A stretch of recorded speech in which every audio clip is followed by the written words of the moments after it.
Quarterback Brendan Sorsby has taken an indefinite leave of absence to enter a residential treatment program for a gambling addiction. Texas Tech says it is, quote, committed to supporting Brendan through his recovery process and to ensure his long-term health and well-being, end quote. Sorsby was one of the biggest names in this year's transfer portal. He arrived from Cincinnati, which announced in February it would sue the quarterback for breaching his name, image, and likeness contract. He began his college career at Indiana. I'm Gethin Coolbaugh. Greek authorities say several people were wounded after a gunman opened fire today at a Social Security office and a courthouse in central Athens. Greek media reports the gunman is an 89-year-old man, says that he was armed with a shotgun. News and analysis, townhall.com. Multiple birth pregnancies happen occasionally in the animal kingdom, but typically not quite to this degree. A ewe at a farm in Vermont has given birth to 6 lambs, sextuplets and their mother, all doing very well, making the lamb windfall even more remarkable. The mother previously had quadruplets, and while a recent checkup indicated she would have 2 lambs this time, the farm's owner suspected more, and they were right. When the big day came, it was, well, one baby or another. Veterinarians say the sextuplets in sheep, very rare. Jason Walker reporting. Governor Ron DeSantis is pushing for a new congressional map for Florida. His proposal aims to give Republicans 4 more seats in the U.S. House, equivalent to expected Democrat gains in Virginia.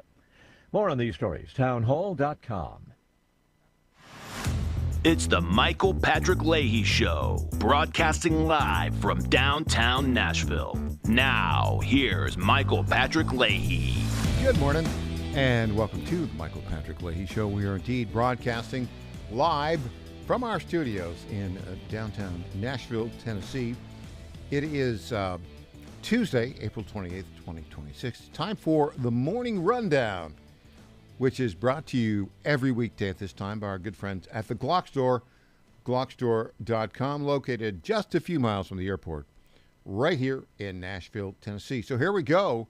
Here is the Morning Rundown for Tuesday, April 28th, 2026. Number 1, alleged would-be assassin Cole Thomas Allen, a 31-year-old California man, graduate of Caltech, who was a participant in the No Kings rallies, was arraigned in District of Columbia Federal Court yesterday on charges of attempting to assassinate Donald Trump and discharging a firearm. Number 2, this is weird. There's a report that he tripped as he was running and was subdued. That's how he's captured. I've got to find out the details of this. All right, security issues all over the place. Number 3, Acting Attorney General Todd Blanche doubles down on the need for a ballroom at the White House, but the National Historic Trust, a private group, won't drop its lawsuit. Number 4, there was this morning an FBI raid of the so-called child care centers in Minnesota. You know, the Leering Center. They had like 21 warrants and raided all of these supposed child care centers. Number 5, the miserable, rotten Jimmy Kimmel, the so-called comedian, was a late-night show on ABC, doubled down on his expectant widow insult to First Lady Melania Trump. He claims it was about age, not an incitement to violence. Yeah, I don't think so at all. Number 6, Iran has proposed a deal to open the Straits of Hormuz, but not to give up nukes. What has Donald Trump been saying for, 15 years? No nukes for Iran. That won't fly. Number 7, speaking of doubling down, a very unhinged minority leader, Hakeem Jeffries, doubled down on his hatred of Donald Trump. You'll listen, and I think the guy has a mental illness, and yet he is the minority leader of the House Democrats. Number 8, here in Nashville, Tennessee, Congressman Andy Ogles delivered a speech to the Belmont University Young Republicans. It was interrupted by leftist student protesters who said, "Oh yeah, you're wrong Andy Ogles, Muslims belong in the United States. And in fact, we want more of them. Yeah, we'll see how that all plays out. Number 9, King Charles will be here for a state visit. He's here now in the United States. And Queen Camilla. How do we say that? Queen asterisk Camilla? I think we do that. He is, well, we'll see what he has to say. He's got to deliver a 20-minute address to the House of Representatives, to a joint session of Congress. What's he going to say? Is he going to say, yeah, our government is running away from you and not helping you out? Is he going to say, yeah, I'm not delivering an Easter message, but I did deliver a Ramadan message? I don't know. We'll see. Number 10, in hour 2, we'll be joined by our very good friend, the official guest host of this program, E.J. Host. And in hour 3, the fully recovered journalist, Clint Brewer, will be here in studio, public affairs specialist. So there you go, folks. That is the morning rundown for Tuesday, April 28th, 2026. It's brought to you by our good friends at the Glock Store. I want to talk about the Glock Store right now, and Lanny McGill, the CEO and founder of the Glock Store. Now, I've been telling you for a long time, it is almost time for their 6th annual Nashville Open House. Remember, they're just a few miles away from the airport. It's always a great time. There's always lots to do and always a lot to win. This year, the Glock Store, well, they need a favor from you. What's the favor? Last year, they went double down on the raffle and gave away over $25,000 worth of great gear, including 3 Glocks in one day, in 4 hours. Remember, this is, Saturday, May 30th, 10 a.m. to 2 p.m., 4 hours. That was last year twice as much giveaway as the year before. Well, this year, the vendors are even more excited, and it seems that the Glock Store will double down again. They have over $50,000 worth of great gear to give away in just one day, in just 4 hours. Now, here are the options. You've got Red Dot Optics, Radian Ramjets. If it's the latest and the greatest, they're giving them away Saturday, May 30th. So what's the favor? Just come to the open house and win something. The earlier you come, the less raffle tickets in the bucket, the better your chances of winning, and winning early. I'll be there, and so should you. Glock Store's 6th annual Nashville Open House, Saturday, May 30th, 10 to 2, minutes from the airport, and worth the drive from anywhere. And I mean anywhere. I'm saying we might give away a prize to the person who drives from the furthest. Now, this would be from us, not from the Glock Store, because I think it'd be kind of fun. We're going to count, where all the cars are from and see which state has the most, state other than Tennessee has the most cars there. Maybe we'll find out who's driven the furthest and give them a prize. That will be from us, the Tennessee Star and the Michael Patrick Leahy Show. Okay, so Saturday, May 30th, 10 to 2. Be there. I'll be there. I look forward to seeing you. All right, doubling down.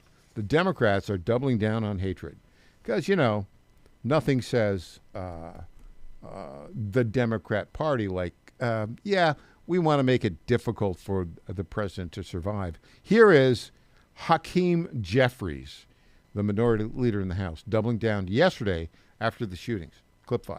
As it relates to anything that has been said, certainly as it relates to the comment related to maximum warfare everywhere, all the time, in connection with the redistricting battle that Republicans launched. I stand by it.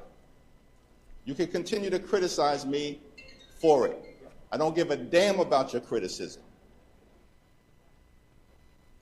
What's this guy saying? Maximum warfare? Does he not think that's going to incite another would-be assassin? Of course it will. Senator Eric Schmidt from Missouri has had enough of this. Here we go, clip 8, Senator Schmidt. This is not a both sides thing. And I know it's going to be characterized, this is a problem uniquely on the left right now. The man who tried to kill Republican congressman at the congressional baseball practice, nearly killing Steve Scalise, that was left-wing violence. Burned down cities in the Summer of Love and the George Floyd riots, left-wing violence. The Waukesha Christmas Parade massacre, left-wing violence. The Lee Zeldin stabbing attempt, left-wing violence. The Covenant school shooting in Nashville, left-wing violence. The Butler, Pennsylvania Trump assassination attempt, left-wing violence. The Trump International West Palm assassination attempt, left-wing violence. The Abundant Life Christian School shooting, left-wing violence. The United Healthcare CEO murder, left-wing violence. Tesla's burned, keyed, and damaged, left-wing violence. The murders at the Israeli embassy, left-wing violence. The Minneapolis Catholic school shooting, left-wing violence. The anti-white Charlotte, North Carolina stabbing, left-wing violence. The attempted Utah News State firebombing, left-wing violence. The assassination of Charlie Kirk, left-wing violence. ICE facilities firebombed, left-wing violence. A 1,300% increase in attacks on ICE agents, left-wing violence, and now a third attempt on President Trump's life. I think there needs to be a full accounting of whether or not the NGO network had anything to do with this. But I will tell you, in this manifesto, the language used by this guy sounds like something you'd hear from a pundit on MSNBC every single night. We've heard years of people, right-wing fascists, extreme MAGA Republicans, Nazis, Hitler, knock it off. Yeah, okay, so Todd, that's a good message.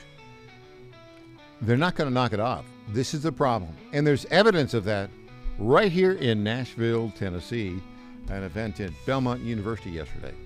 Andy Ogles spoke, and, well, the left wing didn't like it. Back after this.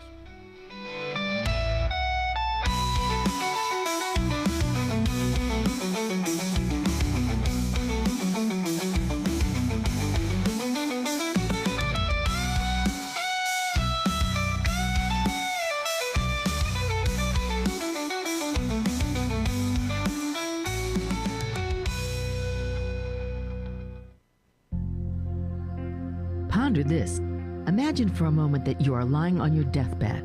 This is a great exercise to do each day in preparation for your very last day on earth. Think about the tests you've ever taken, the job interviews you've had, and the many life celebrations you've been a part of. In all of these cases, preparation makes for successful outcomes. The same is true for dying. We must prepare every day for the day we are to die, in case today might be our last. Make sure you are right with the Lord first and foremost. If you are a Catholic, make sure you are in the state of grace by receiving the sacrament of confession often. Next, make sure you are right with your family, friends, and all those who are in your world. Apologize to those who have offended you and mend relationships that need healing. Make each day a preparation for your last day on earth, because it just may be. I'm Susie Kelly, and I am passionately Catholic.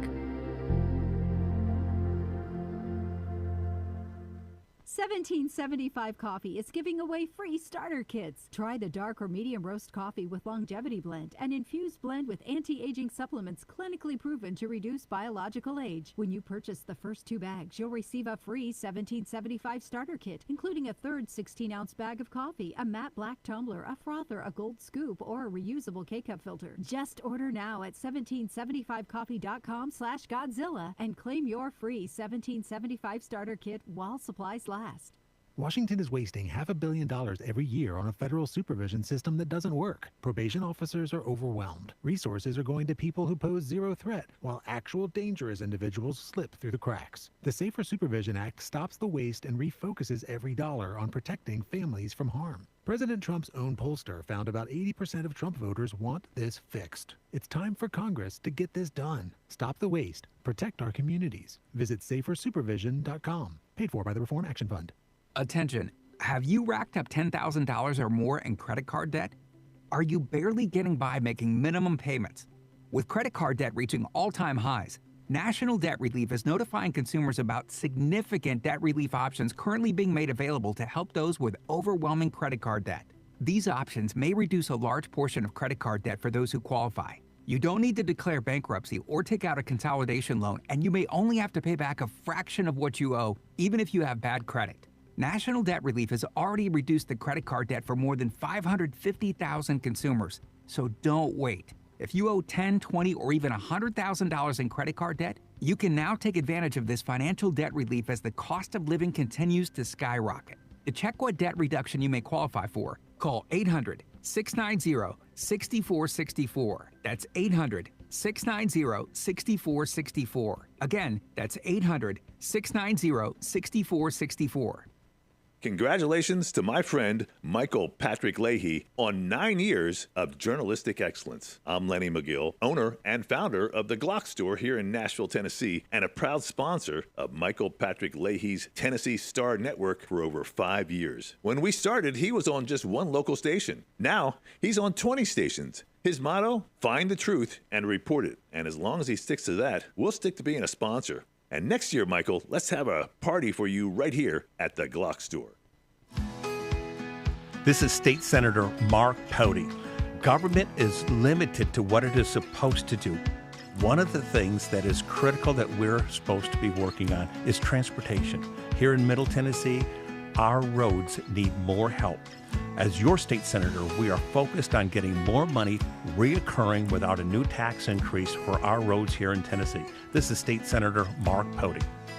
Paid for by Campaign for Mark Pody, Christina Hibden, Treasurer. Welcome back to the Michael Patrick Leahy Show. Now, here's Michael Patrick Leahy.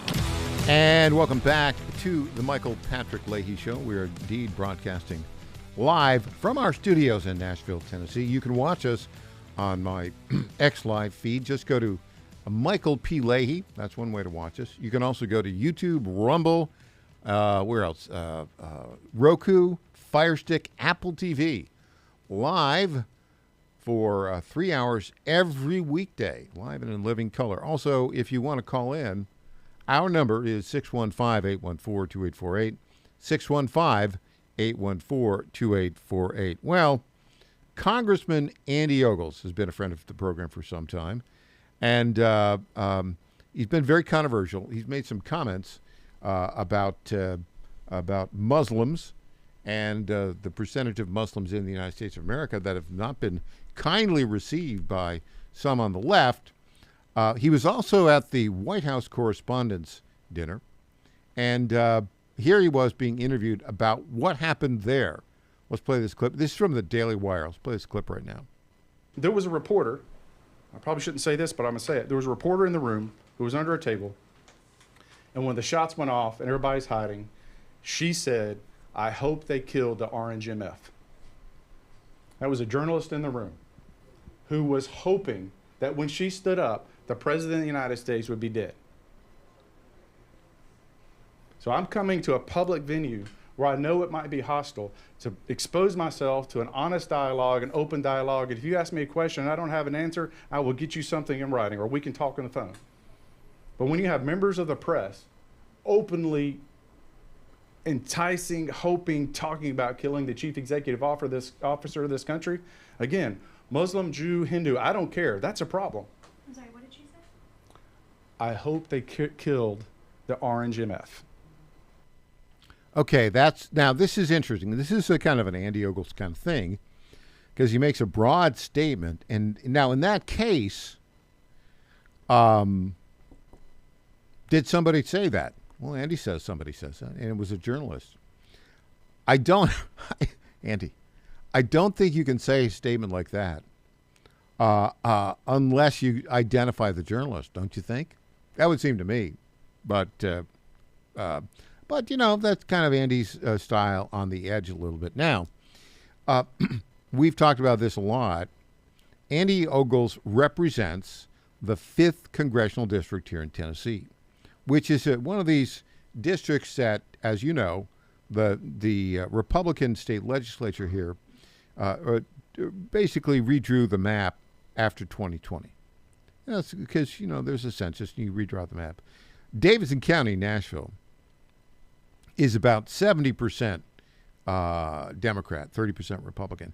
Davidson County has, in essence, been its own congressional district for, I don't know, well over 100 years. I don't think there's been a Republican in that seat for well over 100 years.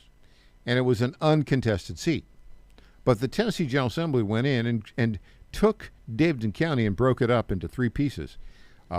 One part of it goes into the 6th Congressional District, which includes about 19 rural counties. Another part of it became the 7th Congressional District, which includes about another 13 rural counties, and some suburban counties. But the 5th district includes parts of Davidson County, Nashville, as well as the western half of Wilson County, it's a suburb, the eastern half of Williamson County, another Nashville suburb, and then 3 rural counties, Marshall, Murray, and Lewis County. And then Andy Ogles won that election in 2022, won the primary easily by about 10 points, and then won the general by about 10 points. And then 2024 was reelected. Now this year, the left, we've got a story about the left deciding that, well, they're going to try to take him down. Okay, fine. But Andy, I think Belmont University it's a Christian university, purportedly Christian university. It's kind of gone to the left in the past decade or so. But it's a university here in Nashville. It's got a big music program. And but it's been very difficult there for conservative students to have a voice. And so yesterday he went and spoke to the young Republicans of Belmont, and the leftist students there didn't really like him. And in fact, they were loud and rowdy and had some very negative things to say about him. Let's play that clip right now. Hate is not welcome on Belmont's campus. Republicans are the biggest or not. Never step foot on Belmont again. Remember that we can vote Andy Ogles out this fall. He's up for re-election this fall, and we can vote him out. Vote him out. So that's a pretty big crowd, and they don't like Andy. And one of the things that came out of that, I think we've got the reaction here. You may recall what they said was, Andy Ogles had said that Muslims do not belong in the United States of America. And then these kids said, oh, Muslims are the United States of America. Now, let's get to the core of what actually Andy said. I interviewed him a couple weeks ago on this topic, Michael Patrick Leahy interviews. Here I pose the question, and then he walks back from it a little bit. Let's play the clip. Well, speaking of taking the criticism, last week you went to Twitter, and you had one tweet where you said Muslims do not belong in American society. You followed it up with a tweet that said Muslims do not assimilate. They all must go. The reaction has been pretty significant on both sides. Here's a question for you. There are, 4.5 million Muslims in America. Our population is about 340 million. They're, 1.3%. When you say they all must go, some are American citizens. What would be your plan for all of them to go? Or was that just a little bit of I would call it hyperbole on X? Well, so part of it is to have this conversation, to force this conversation. So what's happened over the last 3 weeks? We've had 4 terror attacks, all committed by Muslims, all in the name of their God. You had the shooting in Virginia, you had the shooting in Texas, you had the car attack in Michigan, and then you had the bomb throwing in New York. There's roughly 3,000 mosques in the United States of America. And as of this morning, you want to know how many have condemned the violence? Not a one. You want to know how many of their imams have come out and says, we are going to disavow the perpetrators because this is not what we believe. Not a single one. So I've been openly saying that I'm willing to talk to anyone who's willing to pursue peace, who loves America and wants to be here. But when you have 3,000 mosques silent on the killing, the targeting of Americans in the name of a God, that's a problem. And to the parishioners. Again, if there was a killing, if a Christian killed in the name of God, I personally would condemn the violence. I personally would disavow that individual, and I would demand my pastor do the same. The Muslim community has an opportunity to rise up and to take a stand and say, we will not tolerate this type of violence in our communities, and we're not going to allow it here in the United States of America. And until they do that, nobody has a right to call me a name. So you're exercising your free speech by putting that statement out on X, and it's not a law. You've got the First Amendment right to do that. You do have a law we'll talk about in a minute, the Assimilation Act, that would dramatically change immigration here in the United States for the first time in 61 years.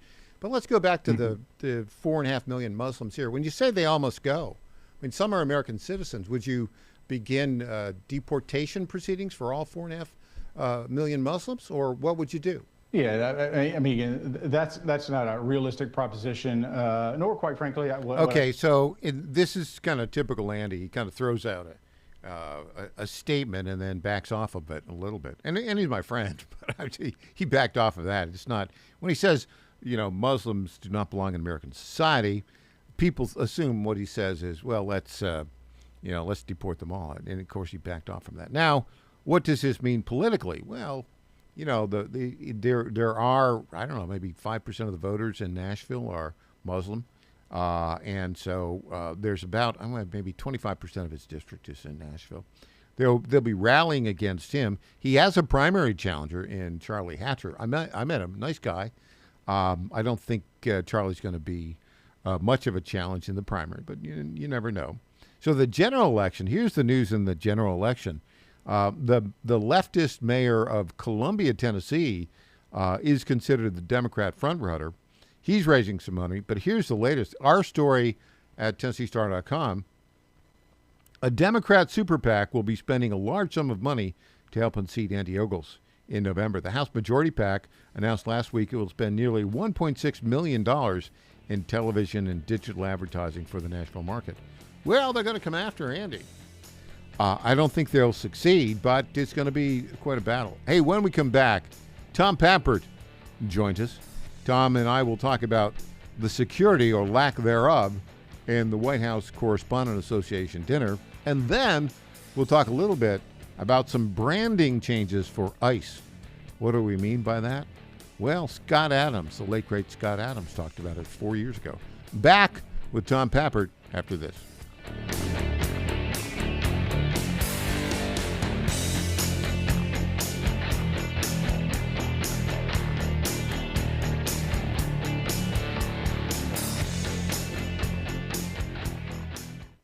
Now more than ever, it's imperative to support companies that share our conservative values. That's why I can't be more excited to tell you that I've switched my family to Patriot Mobile. Patriot Mobile is America's only Christian conservative wireless provider. When you switch to Patriot Mobile, you shift your support away from the leftist, woke, progressive agendas of Big Mobile. Patriot Mobile's wireless service works perfectly and seamlessly as you go about your lives with exceptional nationwide coverage that uses the same towers the main carriers use. Patriot Mobile donates a portion of every dollar earned to causes you care about, to organizations that fight for religious freedom, First and Second Amendments, sanctity of life, and the needs of veterans and first responders. Patriot Mobile has plans to fit any budget, along with great discounts for our veterans and first responder heroes, as well as multi-line users. Switching is easy. Just go to patriotmobile.com/Godzilla or call their U.S.-based customer service team, 972-PATRIOT. That's 972-728-7468. Use offer code Godzilla for free activation.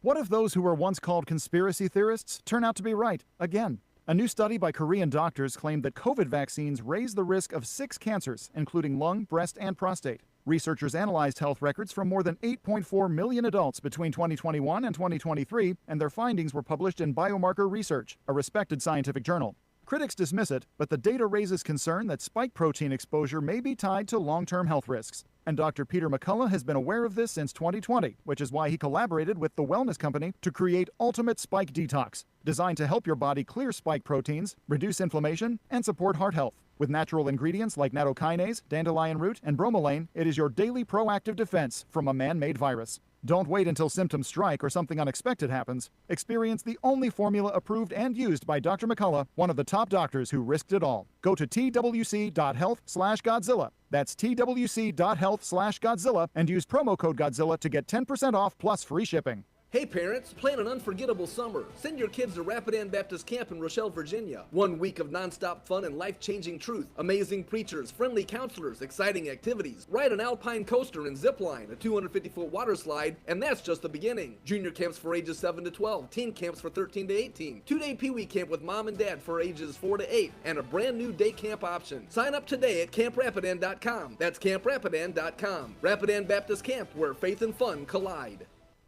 All right, folks, I need you to do something right now. Go to johnfredericksradio.com and take our brand new 2028 Republican presidential straw poll. Who do you want leading the ticket? Don't let the elites decide. Make your voice heard. While you're there, weigh in on 2 huge issues: eminent domain reform and President Trump's tariff policies. Are they protecting American workers or hurting growth? This is your movement, your vote, your voice, your choice. Go to johnfredericksradio.com right now and take the poll. This is Michael Patrick Leahy. I want to say a few words about our friends at DT McCall's.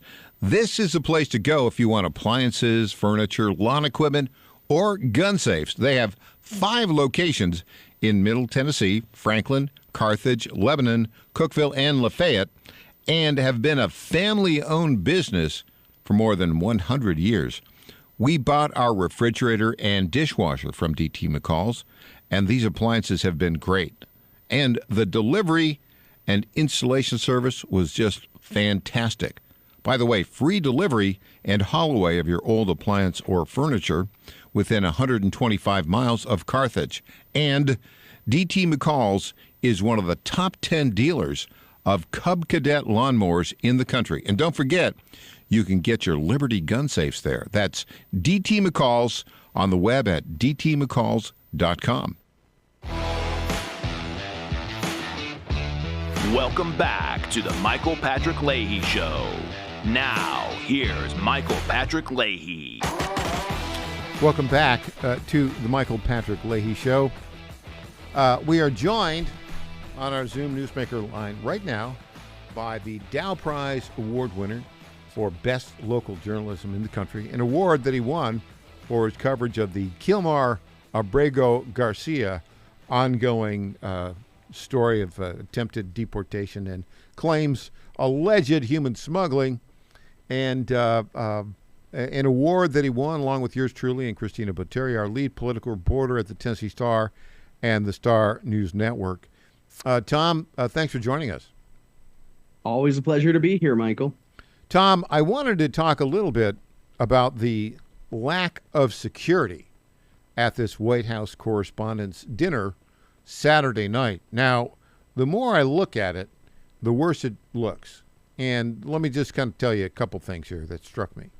First, it was in this great big hotel, and you know people could come to, as the alleged assassin did, they could come into a hotel room and come down and basically be close to the perimeter of the facility without any security checks. And then I'm trying to see exactly what happened here, but we've all seen the video, right, of 31-year-old Cole Thomas Allen running through a security checkpoint towards another security checkpoint, the one that would go right into the ballroom. You've got the kid running. You got Allen running very fast. All of the Secret Service agents there are looking in the other direction. And he runs right by him, and they don't do anything to stop him. I don't know if you've got the details on this, but he apparently was not shot. I saw a report that said as he was going through and running into the room, he tripped. And after he tripped, he was subdued. Is that what happened? Do you have any details on that, Tom? I have seen reports indicating that, Michael. Now, in all fairness, I also saw a report saying that he was tackled. Maybe it's some combination. Maybe he tripped and then he was tackled.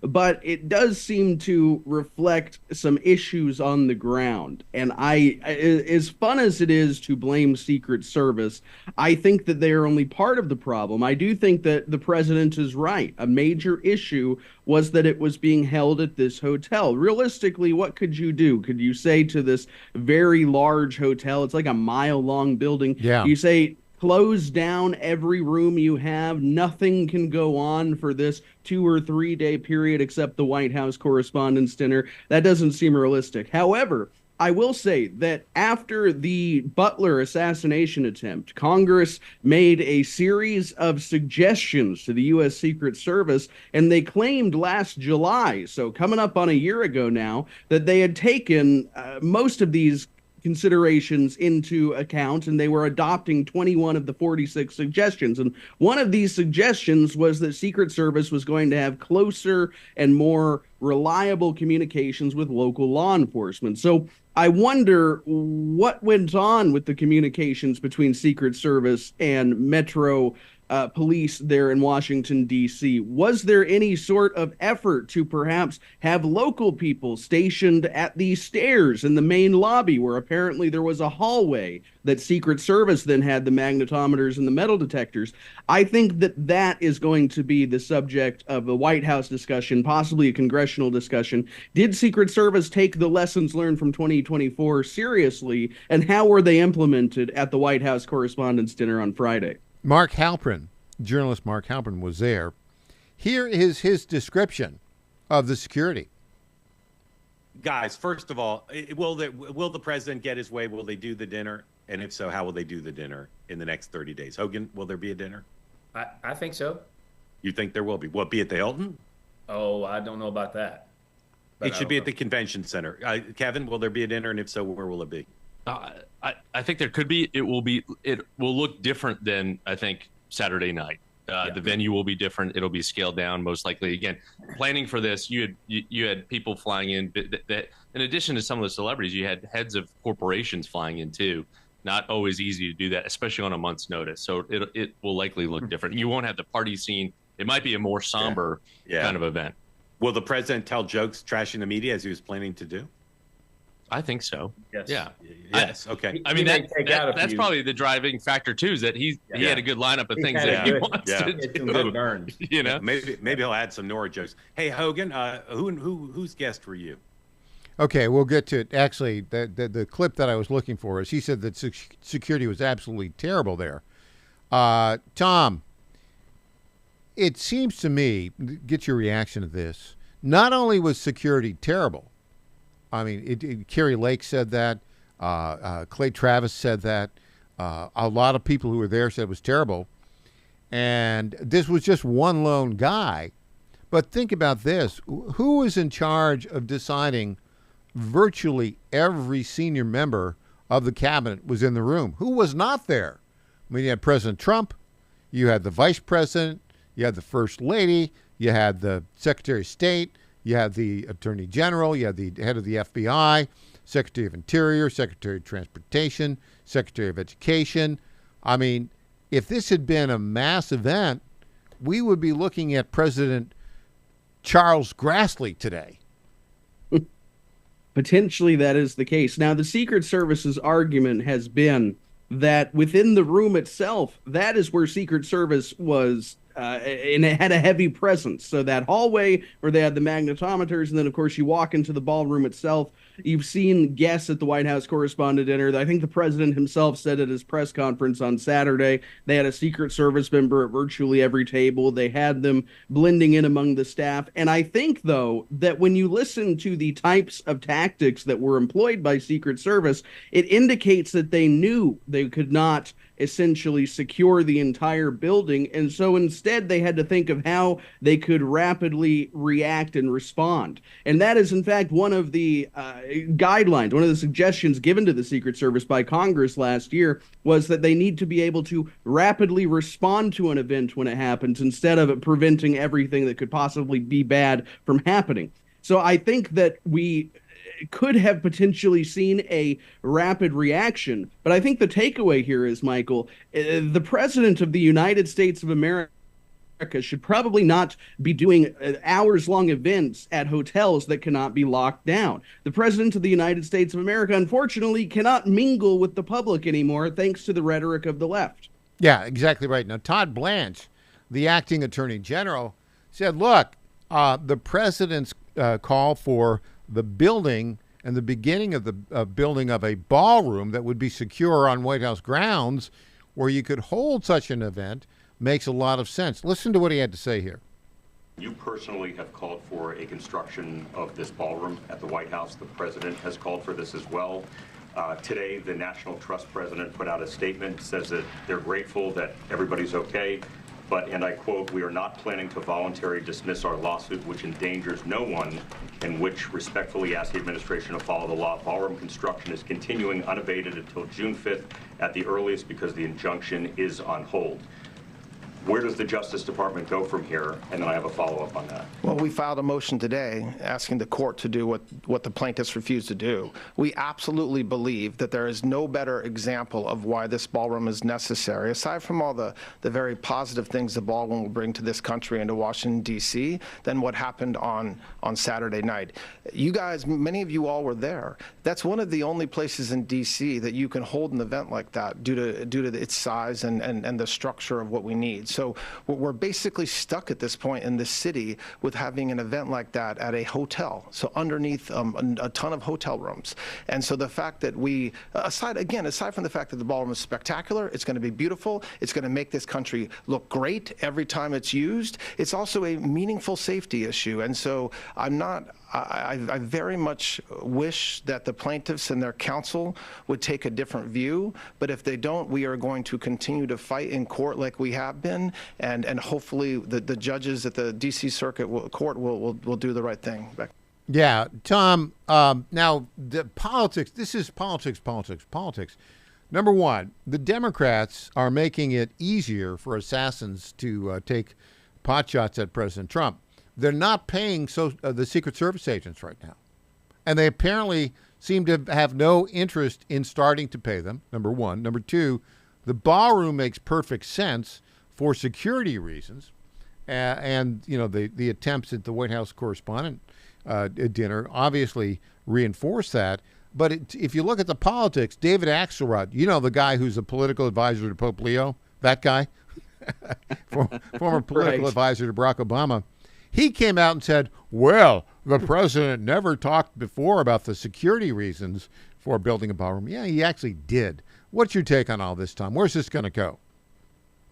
I think the Democrats are being obstructionists. They're using anything they can to tear the president down. I mean, we're in a midterm year after all. I think it's obvious to everybody. I mean, they knocked down the East Wing. I don't know what exactly they think they're even going to achieve with this lawsuit, except to slow down the construction of the ballroom past the duration of the Trump administration so a Democrat can come in and change the name of it to the Joe Biden Memorial Ballroom or something like that. I don't know what they think they're going to accomplish. The fact is, as you said, President Trump has been bringing up the security aspect of this for months. And even if they were not building it in the East Wing, I think that everybody would have been in favor of buying a hotel. Go buy the Omni. Have the government buy the old post office. Trump already fixed it up. It wouldn't need much work. I think that this would have been a no-brainer decision, except for the fact that it's the president that everybody hates, Donald Trump, the president who it's popular to hate, who everybody on the ground actually likes. That's the only reason this is happening. And at the end of the day, it's going to be built. I think the question is, does President Trump get to enjoy it, or does Vice President J.D. Vance, hopefully, when he's elected in 28? Or Marco Rubio, or, God forbid, a Democrat. It's kind of, you know, Tom, I think we're kind of headed to this situation. We talk about this all the time. This is the most important election in American history. Well, that was true in 2016. It was true in 2020. It was true in 2024. And guess what? It's going to be true in 2028. Okay, branding. Got a branding story for you. And the late, great Scott Adams actually suggested this, I think 4 or 5 years ago. Back with Tom Pappert after this.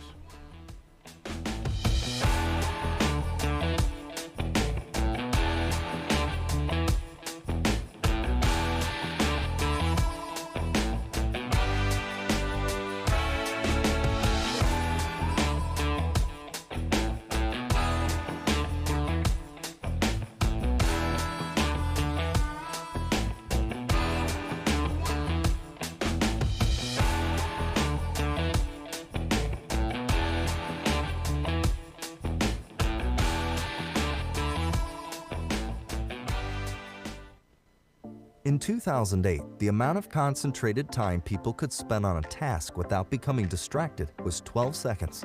5 years later, it was only 8 seconds, 1 second less than a goldfish. If you're often distracted or have trouble recalling information, you're likely to fall behind in the demanding, fast-paced 21st century. In other words, Brain performance is more critical now than ever. Boost your brain power with Healthy Cell's Focus Plus Recall. Science-backed nootropics to help you sharpen focus, concentrate longer, enhance recall, improve mental speed, learn rapidly, and be more alert.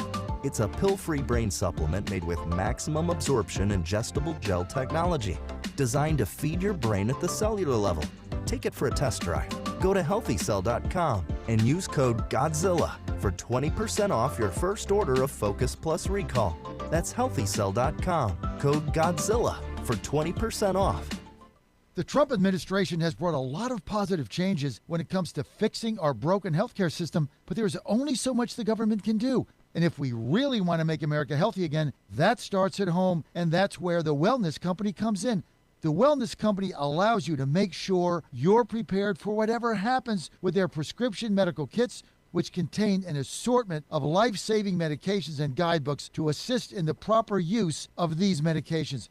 The Wellness Company also offers a variety of health products, from parasite cleanses to methylene blue to weight loss and so much more, helping you stay healthy and live a longer, better, healthier life. Make America healthy again. That starts at home. So do your part and protect the health of you and your family. All you have to do is go to twc.health/Godzilla today and order. That's twc.health/Godzilla. Use promo code Godzilla to save 10%. That's twc.health/Godzilla. Lifestyles Unlimited is a real estate education group that gives you the roadmap and resources to start building income through real estate. You'll learn practical strategies for using investment properties to create extra income and make informed decisions, one step at a time. Join today for just $297. That's a 60% savings off the regular price of our real estate education program. Text RADIO to 88007. That's RADIO to 88007. Presented by Lifestyles Unlimited. President Trump is already transforming Washington, D.C., making it the safest, cleanest, and most beautiful city in the world. But we need fighters on the ground to keep it going. I'm John Fredericks, and I'm running for chairman of D.C. GOP Ward 2 to make sure Trump's vision for this city becomes a reality. Safe streets, clean neighborhoods, and yes, rat-free. Go to MakeDCGreat.com. That's MakeDCGreat.com right now and send a donation. Let's finish what President Trump started. Donation limit $200. I'm John Fredericks, and I paid for this ad. Congratulations to my friend Michael Patrick Leahy on 9 years of journalistic excellence. I'm Lenny McGill, owner and founder of the Glock Store here in Nashville, Tennessee, and a proud sponsor of Michael Patrick Leahy's Tennessee Star Network for over 5 years. When we started, he was on just one local station. Now, he's on 20 stations. His motto, find the truth and report it. And as long as he sticks to that, we'll stick to being a sponsor. And next year, Michael, let's have a party for you right here at the Glock Store. This is State Senator Mark Pody. Government is limited to what it is supposed to do. One of the things that is critical that we're supposed to be working on is transportation. Here in Middle Tennessee, our roads need more help. As your state senator, we are focused on getting more money reoccurring without a new tax increase for our roads here in Tennessee. This is State Senator Mark Pody. Paid for by Campaign for Mark Pody, Christina Hibden, Treasurer. Welcome back to the Michael Patrick Leahy Show. Now, here's Michael Patrick Leahy. And welcome back to the Michael Patrick Leahy Show. We are indeed broadcasting live from our studios in Nashville, Tennessee. Well, Tom Pappert, our lead political reporter at the Tennessee Star and the Star News Network. You know, branding these days really matters. And the president has just put out an idea to change the name of the ICE, Immigration Customs Enforcement Agency, part of the DHS, to NICE, the National Immigration Customs Enforcement Agency. And people thought, wow, what a great idea. But Tom, watch this clip. Back in 2018, the late, great Scott Adams. Here's what he had to say. Change ICE to NICE. Oh my God, that's so funny. And do you know why that would be easy? Because N stands for national. What's the rest of ICE stand for? Immigration, can somebody tell me what ICE stands for? Immigration something enforcement? What's this? What's the C in ICE? Somebody tell me what the C. Oh, customs, immigration, customs enforcement. Is that it? So why couldn't it be National Immigration Customs Enforcement? Why can't ICE be nice? You know what would be hilarious? I'm not suggesting this, but it would just be hilarious if Trump changed the name of ICE to NICE, so that when the Democrats try to eliminate it, they're eliminating NICE. Because if you eliminate ICE, well, everybody wants to eliminate ICE. Where's ICE good except in your drink? You know, you don't want ICE on your jet. You don't want ice on your roads. You don't want ice on your windshield. You know, but nice. Well, we like nice. We like nice everywhere. So I don't think that'll happen, but it would be hilarious. Oh, actually, I think it will happen now. Tom, that was 4 years. No, that was 2018. That was 2018. Holy cow. That was like 8 years ago, right? Holy cow. Right, 8 years. My goodness, none of us can do math Yeah, this we can't do morning. math this morning. I need a little bit more coffee. How about that? I mean, well, it's a brilliant idea. And I was looking into it, Michael. It actually would be a lot easier than you might think. Of course, you need Congress to change the statutory names for these agencies, but ICE is not a top-level cabinet agency. It's under the U.S. Department of Homeland Security, and it's already happened once, believe it or not. ICE started as the Bureau of Immigration and Customs Enforcement, so I guess BICE would have been the acronym if anybody had used it, but nobody did. And in 2007, Bush changed it through the DHS to Immigration and Customs Enforcement. So this is actually, you don't even need an act of Congress. You don't need an executive order from the president. All that needs to happen is Secretary Markwayne Mullin needs to make the decision and start changing letterhead. I think this could happen today, essentially. Now, that's interesting. That's interesting. Yeah, the Secretary of Homeland Security could do this, Markwayne Mullin. What's to stop him from doing it? Well, I suppose you would get some media outrage. And now we've seen similar with the Department of War, but that, of course, is actually a different scenario because the statutory name remains the Department of Defense. What President Trump did was sign an executive order allowing Hegseth and anybody else in the government to use the Department of War as an alternate name.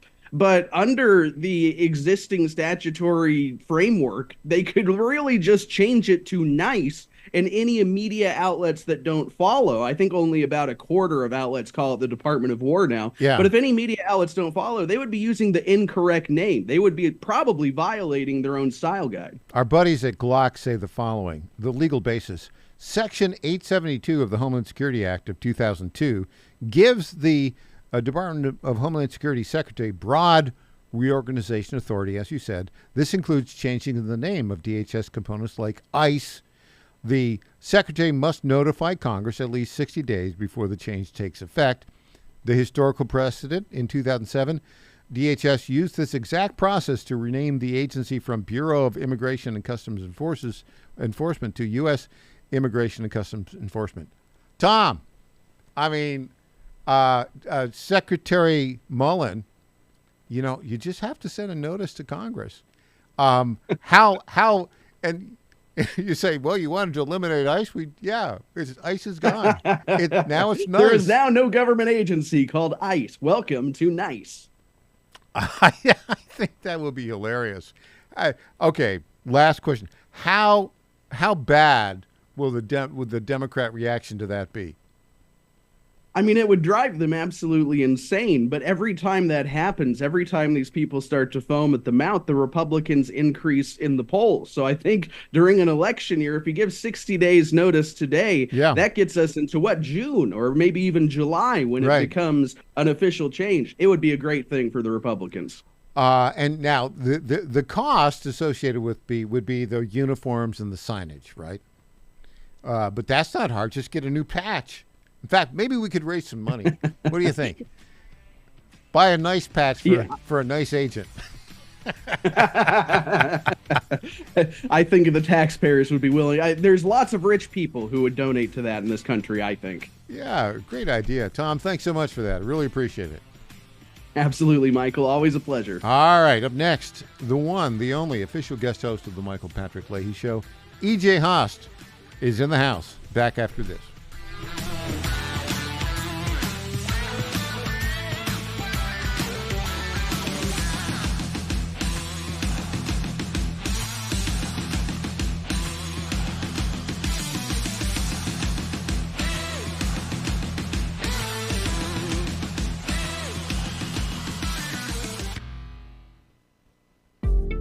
Is a record player the best way to listen to music? Of course not. So why are you still taking vitamins in pill form that haven't been upgraded since the 1930s? Even if you don't have trouble swallowing, most vitamins in pill form can't be absorbed very well. It's time to upgrade to the pill-free future of vitamins. Advanced nutrition company, Healthy Cell, created a patent-pending ingestible gel that is clinically proven to have 265% the absorption rate of tablets. These physician-formulated supplements come in a small gel pack. You tear off the top and shoot it down. You can also mix it in water. They taste great, they're convenient on the go, and they're more natural too, without chemical binders, fillers, and coatings. Go to healthycell.com and use code GODZILLA for 20% off your first order of any product. That's healthycell.com. HEALTHYCELL.com. Trump 2.0 is in full effect. How do you keep up with all the action? I'll tell you. TrumpNationNews.com is your inside source for the inside scoop. Manufacturing, jobs, deportations, and the nation's rejuvenation. The first 100 days and beyond. All the news you need and no liberal gibberish. It's the perfect way to start your day. Sign up for the TNN newsletter. Do it today. TrumpNationNews.com. TrumpNationNews.com. Part of the John Fredericks Media Network. John Fredericks loves his radio and TV audience, but did you know how to follow the Godzilla of Truth wherever you go? Download the John Fredericks Radio Show app to listen live nationwide. For the daily chit-chat, Trucking the Truth, download the Getter app and join the morning fun on Getter Live from 6 to 10 a.m. Follow John Fredericks on Getter, Truth Social, or Twitter at JF Radio Show. This is WJFN Goochland, Bonaire, Chester, and WJFV Portsmouth, part of the John Fredericks Media Network. Breaking news this hour from Town Hall. I'm Rich Thomason. Britain's King Charles being welcomed at the White House ahead of Oval Office talks with President Trump and then a visit to the Capitol. For only the second time, a British monarch will address the United States Congress. King Charles will follow in his mother's footsteps this afternoon when he speaks to lawmakers on Capitol Hill. Queen Elizabeth II addressed Congress in 1991 after the First Gulf War. Then this evening, the King and Queen will be guests of honor at a state dinner at the White House, hosted by the President and First Lady. White House correspondent Craig Ston. The 31-year-old California man accused in the attack outside the White House Correspondents' Dinner in D.C. last weekend is in a lot of trouble. He's facing 3 charges. The first count is attempted assassination of the President of the United States. This count is punishable by up to life in prison. Acting U.S. Attorney General Todd Blanche. The second count is interstate transportation of a firearm to commit a felony. This is punishable by up to 10 years in prison. And the third count is discharge of a firearm during a crime of violence, which is punishable by a mandatory minimum term of imprisonment of 10 years, a maximum of life, and the 10 years is consecutive to any other sentence imposed. The U.S. Attorney for D.C., Janine Pirro, says Cole Thomas Allen could face additional charges on top of those. The United Arab Emirates has announced it will be leaving OPEC effective May 1st, stripping the oil cartel of one of its largest producers and further weakening its leverage over global oil supplies and prices. The Trump administration appears unlikely to accept Iran's offer to end the war and its chokehold on the Strait of Hormuz. That's because the Iranians apparently are not willing to abandon their nuclear pursuits. The Dow is down about 22 points and NASDAQ off more than 300. More on these stories, townhall.com. We all hear the radio ads about the IRS. They tell you to be afraid, to be scared, and they try to frighten you into calling. I'm not here to do that. Tax Relief Advocates is different. TRA is here to tell you that if you owe money to the IRS, whether it's $5,000, $50,000, or $500,000, we have a solution. It doesn't matter if you're sitting in your car, at work, or with your kids. No matter where you are, call now. 800-583-0141. Don't lose hope. TRA can eliminate or reduce what you owe to the IRS. Generous programs are now available that can give you a fresh start. Our passion is taxes and helping individuals fix their IRS problems. We have over 1,000 5-star reviews on Google and an A+ with the Better Business Bureau. You don't need to be afraid of the IRS any longer. End your tax nightmare today by visiting us online at TRA.com or call 800-583-0141. That's 800-583-0141. Tax Relief Advocates. Real solutions for real people. A gunman opens fire in Athens, Greece, wounding several people. Police say the suspect, armed with a shotgun, had initially opened fire at a social security office in the centre of the Greek capital, wounding an employee. Officers who arrived at the scene treated the man, but the gunman had fled the scene. The same man suspected of later opening fire on the ground floor of a court building in Athens, with several people wounded there. Authorities had found the shotgun too. The motive for the shooting is unclear. The gunman had reportedly thrown envelopes with documents onto the floor after the shooting at the courthouse, saying those were the reasons for his actions. Greek media is reporting he's 89 years old. I'm Charles de Ledesma. Rescuers have finished removing victims from a damaged commuter rail car, confirming the crash outside Indonesia's capital killed 14 people. The crash occurred when a long-distance train slammed into the rear car of a stopped commuter train at a station outside Jakarta. News and analysis, townhall.com. The National Religious Broadcasters has filed a complaint against late-night host Jimmy Kimmel. The organization wants the Federal Communications Commission to investigate the ABC television network for broadcasting Kimmel's remarks on the April 23rd broadcast when he referred to Melania Trump as "so beautiful, Mrs. Trump, you have the air of an expectant widow." 2 days later, another assassination attempt was made on President Trump's life. NRB President and CEO Troy Miller says, quote, "When influential voices joke about death or treat political opponents as disposable, it contributes to a culture where violence feels thinkable to the already unstable. National platforms carry real weight, and with that comes responsibility." Keith Peters, Washington. The cleanup continues across parts of the Midwest, pounded by hail, strong winds, and flooding rains. More on these stories, townhall.com. It's the Michael Patrick Leahy Show, broadcasting live from downtown Nashville. Now, here's Michael Patrick Leahy. Welcome back to the Michael Patrick Leahy Show. In studio, the official guest host of the Michael Patrick Leahy Show, the one, the only, EJ Haas. Good morning, EJ. Good morning, everybody.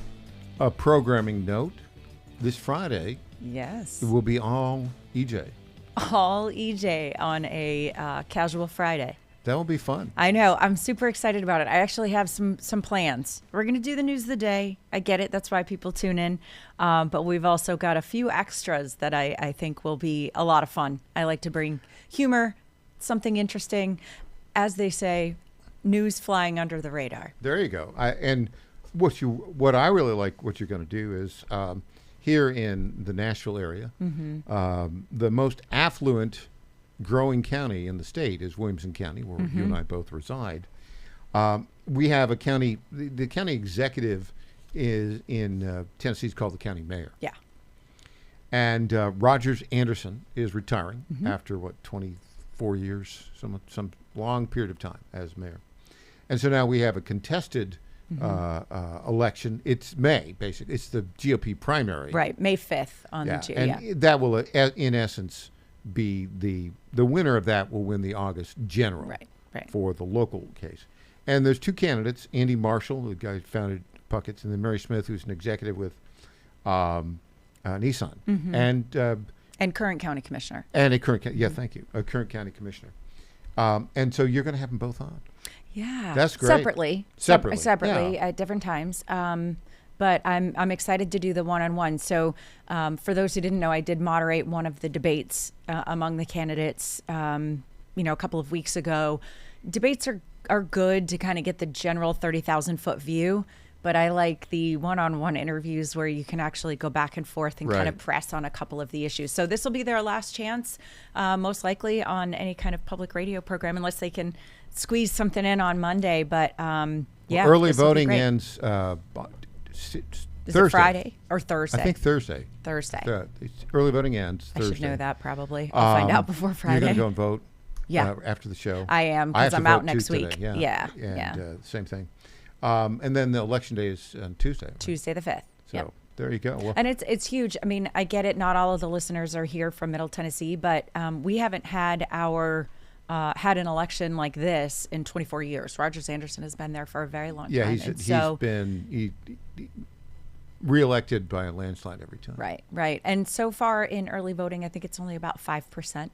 Of the voting public. So, yeah, that's and a generally little interesting. speaking, the theme here is even for local elections, it's important to go out and vote, whether it's in Williamson County, Tennessee, or wherever you are. So, okay, that'll be fun. This Friday, I'm going off on a junket. I have one junket a year. Yeah, much to the appreciation of Mrs. Leahy. Yes, who attends along with me. So, okay, so we've got it. You left Minnesota, Stan. On purpose. 6 years ago. And here it is. It's back in the news again. Let's I feel like every time there's Minnesota in the news, I happen to be in studio. So it's a plan. It is fun. Okay, so first, it's been a bad month for Representative Ilhan Omar. Yeah, to put it lightly. And she's not on the top of her game. Is she ever, though? No, she's a certain kind of person. This is hilarious, and we'll just say she kind of got her world history wrong. Let's play this clip right now. The last time the Alien Enemies Act was invoked, it was used to detain and deport German, Japanese, Italian immigrants during World War XI. Okay. During World War XI. Okay. So obviously, now I've never heard anyone refer to World War II as World War XI. No one. And she gave like a little pause there. You could tell she was looking up from her page or whatever, and it didn't register quite right with her, but she said it anyway because somebody wrote it on a piece of paper, and like a good little puppet, she just boom. You've got it. Now, why? We know why she said World War XI, because every reference for 90 years to World War II has been using Roman numerals. Right. World War I, one Roman numeral. World War II, you don't write the standard number Arabic 2. number 2. It's World War II with 2 Roman numerals. And so she read that, and it was, I think, a very clarifying insight into her mind, right? I think you're right. No, I think she's a good little puppet. I think somebody writes her speeches for her. Because listen, when she's not on script, right, and they catch her in the halls of Congress or outside her office or whatever, all she really does is smile and drop F-bombs. Like, she really doesn't talk to people very much. And she'll be like, I think you're stupid, the way she talks and says dumb things. But here somebody wrote something out for her. Now, the solution should be, hey, lady, go learn some history and maybe be a better American, right? Because she's not an American. She's a Somalian. And she said so, that like Somali's interest is going to be, her top priority. But they won't do that. They won't make her a better person, better American, better congressperson. Instead, you know what they're going to do? They're going to write these things out phonetically for her so that when she does this again, it comes out right. Yeah. So, they will dumb down the speech writing to fit her ridiculous un-American narrative. Like, she's absurd. She's a puppet. She's a toy. Yeah. She's a clown. She's a clown. A stylish clown is what she has a certain style. That's part of what she's selling. Yeah, I mean, she wears the headgear and all of this stuff. It's all a certain look. But she married a white American man. Well, that was her third husband? And it was her third husband, if reports are to be believed.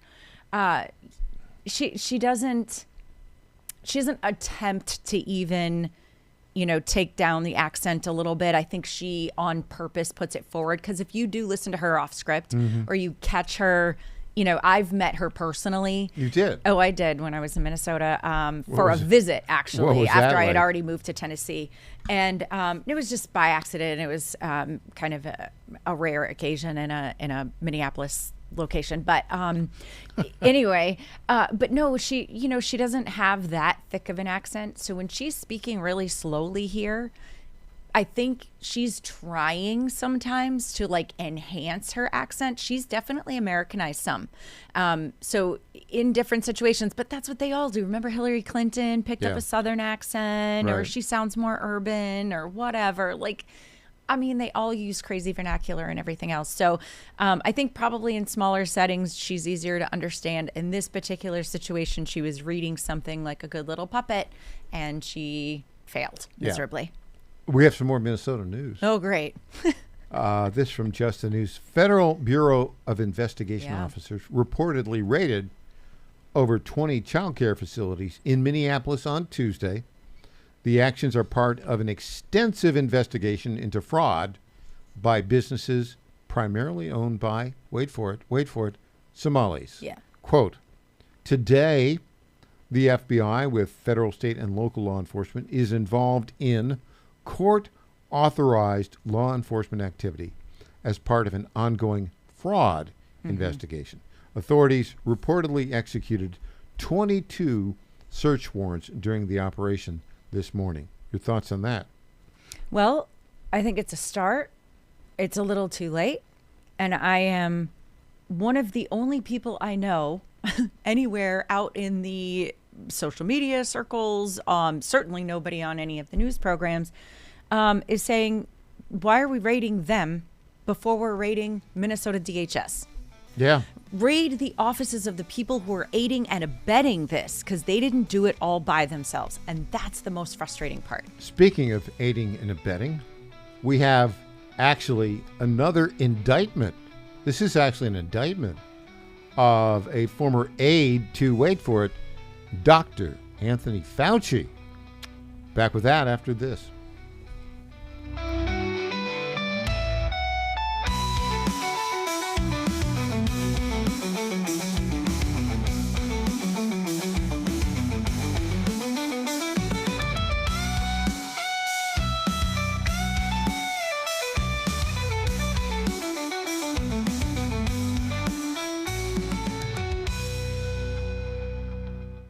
Hey folks, Al Green here for SatPhone. When you're on the go, you want to know you're connected. If it's a family vacation or an off-the-grid escape to a remote destination, having reliable communication helps you feel safe and secure. You can't afford to find yourself in a dead zone. That's why you need SatPhone. SatPhones are reliable, durable, and give you global coverage. If you can get outside, you can get in touch. It's that simple. Make calls from your SatPhone to any regular cell phone in the United States. The phones are $1,500 value, but you can get yours free. Just sign up for a 15-month plan, $94.95 a month. Get 150 minutes monthly that roll to the next month. Go 3 months without using them, that's fine. Yes, 3 months, 450 minutes, all yours. Visit SAT123.com or call 855-980-5830. SAT123.com, 855-980-5830. Get surety and security with your SatPhone. Call now. Washington is wasting $500 million every year on a federal supervision system that doesn't work. Probation officers are overwhelmed. Resources are going to people who pose zero threat, while actual dangerous individuals slip through the cracks. The Safer Supervision Act stops the waste and refocuses every dollar on protecting families from harm. President Trump's own pollster found about 80% of Trump voters want this fixed. It's time for Congress to get this done. Stop the waste. Protect our communities. Visit safersupervision.com. Paid for by the Reform Action Fund. How much did you win at Rosie's Gaming Emporium? Hi, I'm Jerry from Richmond. I won a $23,000 jackpot at Rosie's.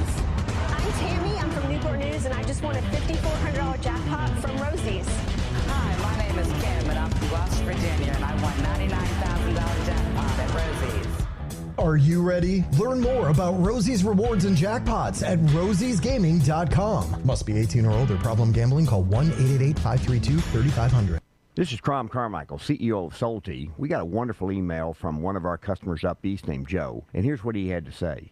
I started taking Solti almost out of desperation with little hope because I was resigned to the futility that although I was up to taking 2 statins a day, high cholesterol was something I just had to learn to live with. In fact, when I turned 60, after taking a stress cardio test, my doctor called me on a Saturday, which of course is never a good sign, and told me that I was clogged more than 95% of the people my age. I had an angioplasty and a stent procedure done at that time. Today, my stubborn triglycerides are only 1/3 of what they had been before starting taking Solti. My prescription statin dosage has shrunk from 60 milligrams to only 10 milligrams a day. My primary care doctor that I have had for many years still can't believe the results, and neither can I. Thank you, Solti, for providing such a wonderful product. And folks, I want to invite you to take care of your heart also by going to GodzillaHeart.com. That's GodzillaHeart.com. Use the code Godzilla at checkout, and you'll get a 50% discount on your initial shipment. Thanks so much. This is Michael Patrick Leahy. I want to say a few words about our friends at DT McCall's. This is the place to go if you want appliances, furniture, lawn equipment, or gun safes. They have 5 locations in Middle Tennessee, Franklin, Carthage, Lebanon, Cookeville, and Lafayette, and have been a family-owned business for more than 100 years. We bought our refrigerator and dishwasher from DT McCall's, and these appliances have been great. And the delivery and installation service was just fantastic. By the way, free delivery and haul away of your old appliance or furniture within 125 miles of Carthage. And DT McCall's is one of the top 10 dealers of Cub Cadet lawnmowers in the country. And don't forget, you can get your Liberty gun safes there. That's DT McCall's on the web at dtmccalls.com. Congratulations to my friend Michael Patrick Leahy on 9 years of journalistic excellence. I'm Lenny McGill, owner and founder of the Glock Store here in Nashville, Tennessee, and a proud sponsor of Michael Patrick Leahy's Tennessee Star Network for over 5 years. When we started, he was on just one local station. Now, he's on 20 stations. His motto, find the truth and report it. And as long as he sticks to that, we'll stick to being a sponsor. And next year, Michael, let's have a party for you right here at the Glock Store. This is State Senator Mark Pody. Government is limited to what it is supposed to do. One of the things that is critical that we're supposed to be working on is transportation. Here in Middle Tennessee, our roads need more help. As your state senator, we are focused on getting more money reoccurring without a new tax increase for our roads here in Tennessee. This is State Senator Mark Pody. Paid for by Campaign for Mark Pody, Christina Hibden, Treasurer. Welcome back to the Michael Patrick Leahy Show. Now, here's Michael Patrick Leahy. Welcome back to the Michael Patrick Leahy Show. Well, we have an interesting breaking story, EJ. Interesting indeed. This is from Just the News, John Solomon's great news outlet. The headline here is that a Fauci colleague, David Morans, arrested. Morans is charged with conspiracy and destruction of federal records. Let me just read the lead part of it. The U.S. Department of Health and Human Services Office of Inspector General arrested Dr. David Morans, who reported to Dr. Anthony Fauci. Morans is charged with conspiracy and destruction of federal records. This, according to Senator Ron Johnson of Wisconsin. Johnson praised the Office of the Inspector General, saying that its new leadership is holding Morans accountable. Let's get to the details of this. I'll read all the details. And more than 2 years ago, my PSI staff discovered and made public emails in which Dr. David Morans bragged to colleagues about his efforts to avoid transparency by destroying federal records and using his personal email to communicate on sensitive issues. In 2023, Johnson, who was at the time the ranking member of the PSI, being the Permanent Subcommittee on Investigations, sent letters to Department of Health and Human Services Secretary Javier Becerra and HHS Inspector General Christy Grimm that Johnson said revealed a recently obtained email apparently showing a concerted effort led by Dr. David Morans, a senior scientific advisor at, wait for it, the National Institute for Allergy and Infectious Diseases, to circumvent federal record-keeping laws and avoid producing responsive documents to congressional requests, including the senator's own request from June of 2021. Yeah, so it sounds like he was really trying to avoid FOIA requests, any documentation that they had regarding the origin of COVID. I don't know how I feel about this right now. He's 78 years old. Anthony Fauci is well into his 80s now. This obviously, 85. Yeah, this has been going on for quite some time, obviously, right? I mean, COVID was 2020 through 2022 mostly. In 2024, right around this time, I think it was spring, May 2024, remember Representative James Comer, who was head of the Oversight Committee, had this person in for a hearing also. So Morans came in and he was asked all kinds of things. And sure enough, he admitted under oath that he deleted, and this is a quote, a lot of emails. Mm-hmm. Okay, was that at the direction of Anthony Fauci? You know, where are we going with this? I tend to think it takes too long to get justice in this country for things like this. We are years now from the destruction of COVID, and we haven't recovered yet. And really, not enough heads have rolled, right? So how many fundraising emails did you get from Rand Paul and others who were like, oh, I'm really sticking it to Fauci. I'm asking him hard questions. You know, okay, great. Hard questions and strongly worded letters don't actually do anything. So while I'm glad to see an indictment, it's frustrating because I would have loved to see this in 2022, right? Because that's when the emails were being destroyed. That's when we knew they were sharing not even just the origin stories about COVID, but we knew that they were manipulating the data, right? Because you could look state by state, and that was different than what they were reporting at the national level.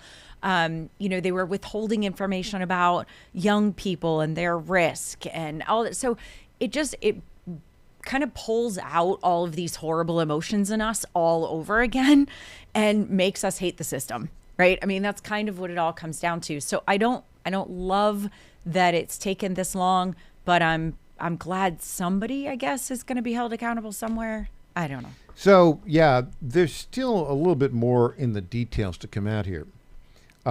This is from the New York Post. The Department of Justice indicted a former senior advisor to Dr. Anthony Fauci on Tuesday, that's today, for allegedly concealing records amid probes into the origins of the COVID-19 pandemic. David Morans, age 78, charged with conspiracy against the United States, destruction, alteration, or falsification of records in federal investigations, concealment, removal, or mutilation of records, and aiding and abetted. Now, the indictment was unsealed Monday in a Maryland federal court. It also lists, wait for it, ready? 2 unnamed co-conspirators who, quote, concealed, removed, destroyed, and caused the concealment and removal of federal records to evade the Freedom of Information Act and the Federal Records Act.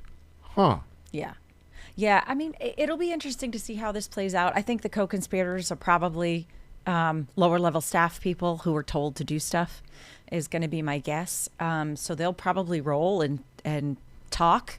I would like to see this Morans guy plead and throw Fauci under the bus. That would be kind of nice, just because I don't like that guy. But I would also like, you know, Dr. Birx and her silly little scarf to be thrown under the bus. You didn't like that scarf. Huh? Didn't like her either. But I just think there's so many more people involved. Like, we like having that Fauci is the name out there, Dr. Fauci.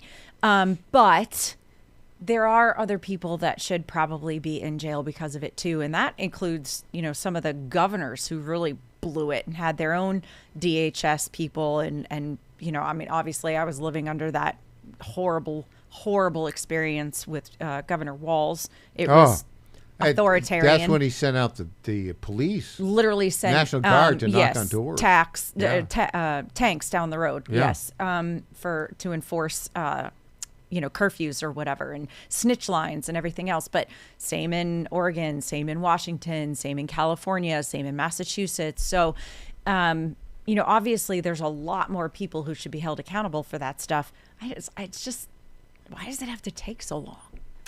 Yeah, well, they're good at covering the tracks. Here's more on Morenz. This is again from the New York Post. David Morenz oversaw a now infamous grant from the National Institute of Health to the Manhattan-based nonprofit EcoHealth Alliance. Yep. Beginning in 2014, that ended up funneling, wait for it, U.S. taxpayer dollars to the Wuhan Institute of Virology for bat coronavirus research. Yep. So Wuhan. Again, follow the money and you will find the agenda.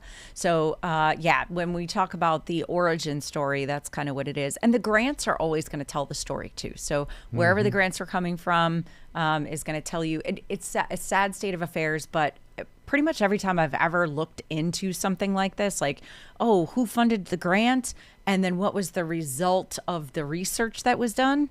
Whatever the funding organization wanted the results to be is magically what the results were after the study was done, right? So that's kind of a recurring theme, national level, local level. We've got some of that right here in our teeny tiny little town of Franklin, Tennessee, where I live.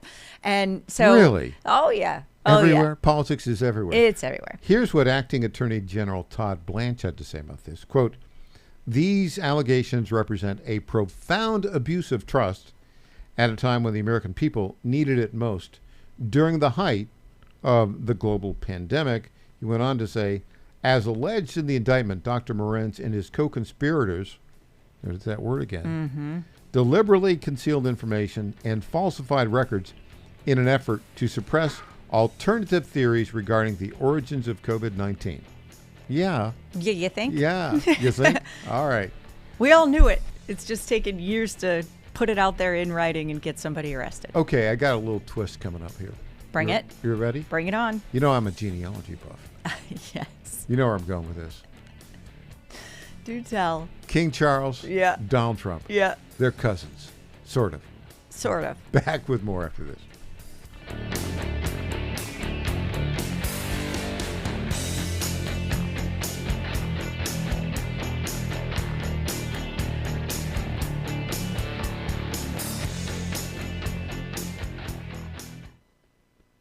Folks, this is Crime Carmichael, CEO of Solti.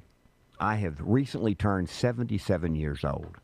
I do not take prescription drugs. I have not had to take prescription drugs, and I attribute a lot of my good health to a product that I've been taking, which is the active ingredient in Solti. It's a 22% concentration of theaflavin. We did clinical trials on it 25 years ago and found that it helped lower cholesterol. We have had many, many hundreds of letters and emails from customers telling us how it has helped them not only manage their cholesterol, but lower their triglycerides and help them on their blood pressure. And I can't tell you how much I attribute to Solti for my good health at age 77. And I encourage you to go to GodzillaHeart.com. That's GodzillaHeart.com. And use the code Godzilla at checkout, and you'll get a 50% off on your initial shipment of Solti. And I promise you it will be a great help for your heart health. Thanks so much. Ponder this. We intake oxygen every time we breathe, and breathing is how we stay alive. When God first created man, he breathed life into him. Our Lord also breathed spiritual life into his apostles and filled them with the Holy Spirit at the first Pentecost. Oxygen is a source of life both physically and spiritually. It's the same with fire. Oxygen is needed in order to keep a fire burning, which begs the question, are you on fire for the Lord, or has your spiritual oxygen been extinguished? To answer this, we must go to the source. The source of our spiritual oxygen is the Lord himself. Without him, there is no life within us. Those are his words, not mine. We are called to tap into this life source by baptism, daily prayer, and receiving the sacraments, especially Holy Communion if you are a Catholic, in the state of grace. If we tap into this life source every day, Our lives will be filled with the love of the Lord, our spiritual oxygen. I'm Susie Kelly, and I am passionately Catholic.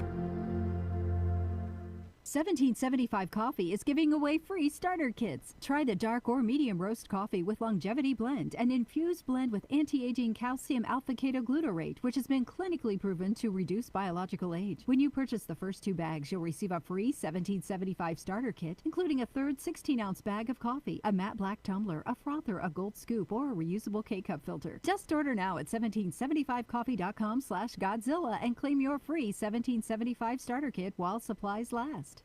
All right, folks, I need you to do something right now. Go to johnfredericksradio.com and take our brand new 2028 Republican presidential straw poll. Who do you want leading the ticket? Don't let the elites decide. Make your voice heard. While you're there, weigh in on 2 huge issues: eminent domain reform and President Trump's tariff policies. Are they protecting American workers or hurting growth? This is your movement, your vote, your voice, your choice. Go to johnfredericksradio.com right now and take the poll.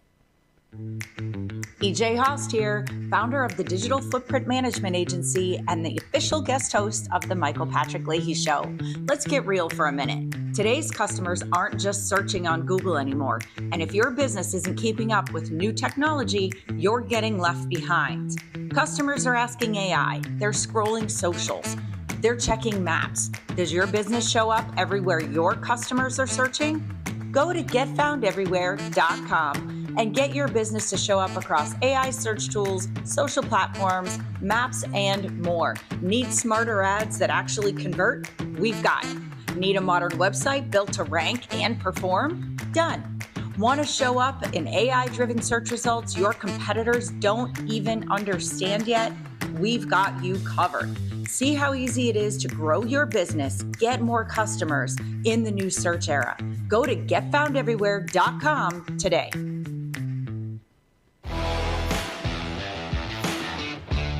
Welcome back to the Michael Patrick Leahy Show.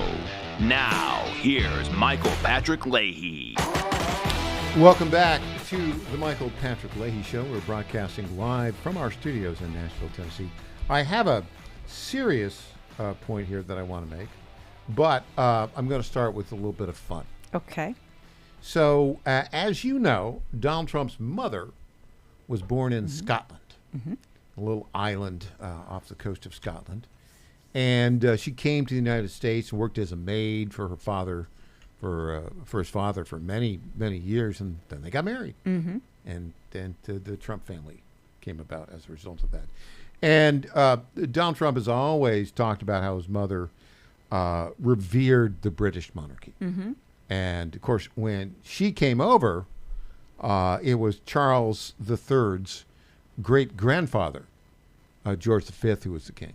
And then it was George VI, and then Elizabeth II, his mother.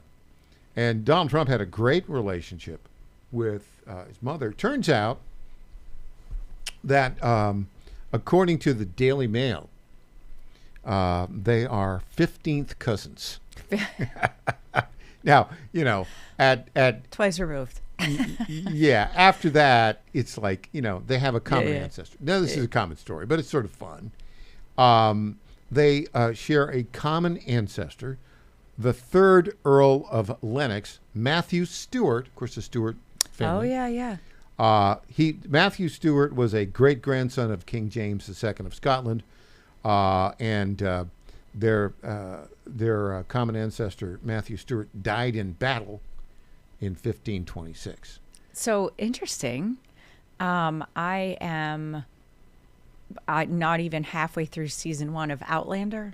Everybody told me we should watch it.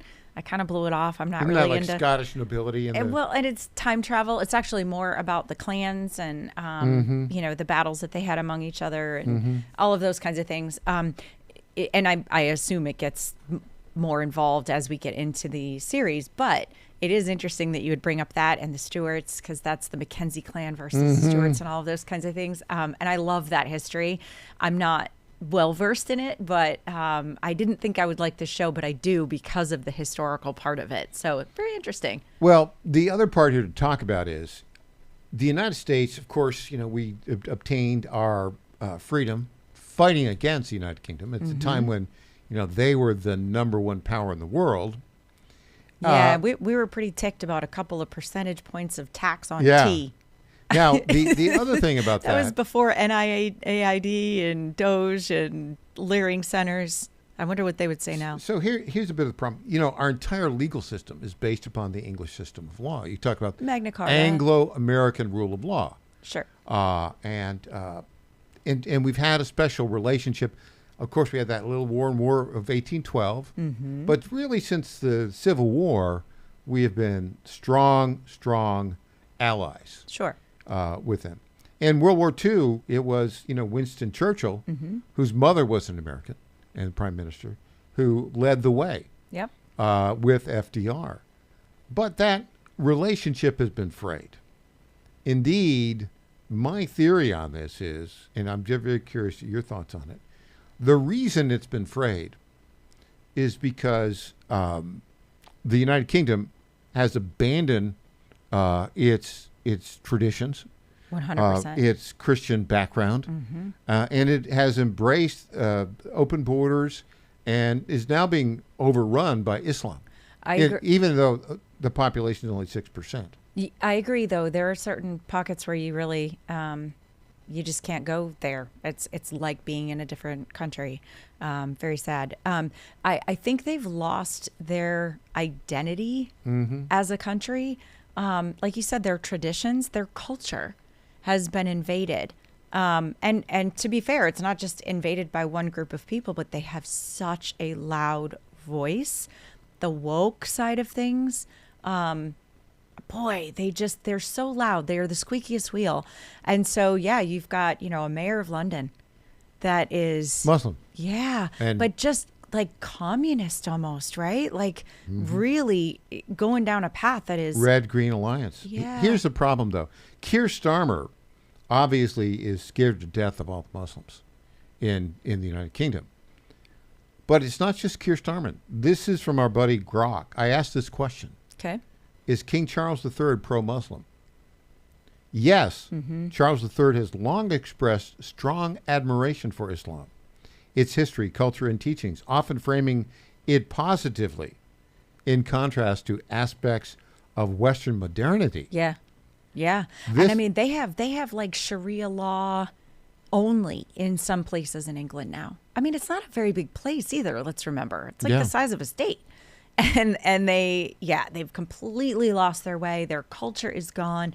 And they are afraid of the invasion from the immigration population, right? Like the people who would otherwise be running the country normally, with freedoms in mind. And like you said, that kind of Western culture, it's gone because they're terrified of, hurting someone's feelings, or, they've got a big LGBTQ problem there too. Like and climate. I mean, King Charles is the biggest lunatic on climate.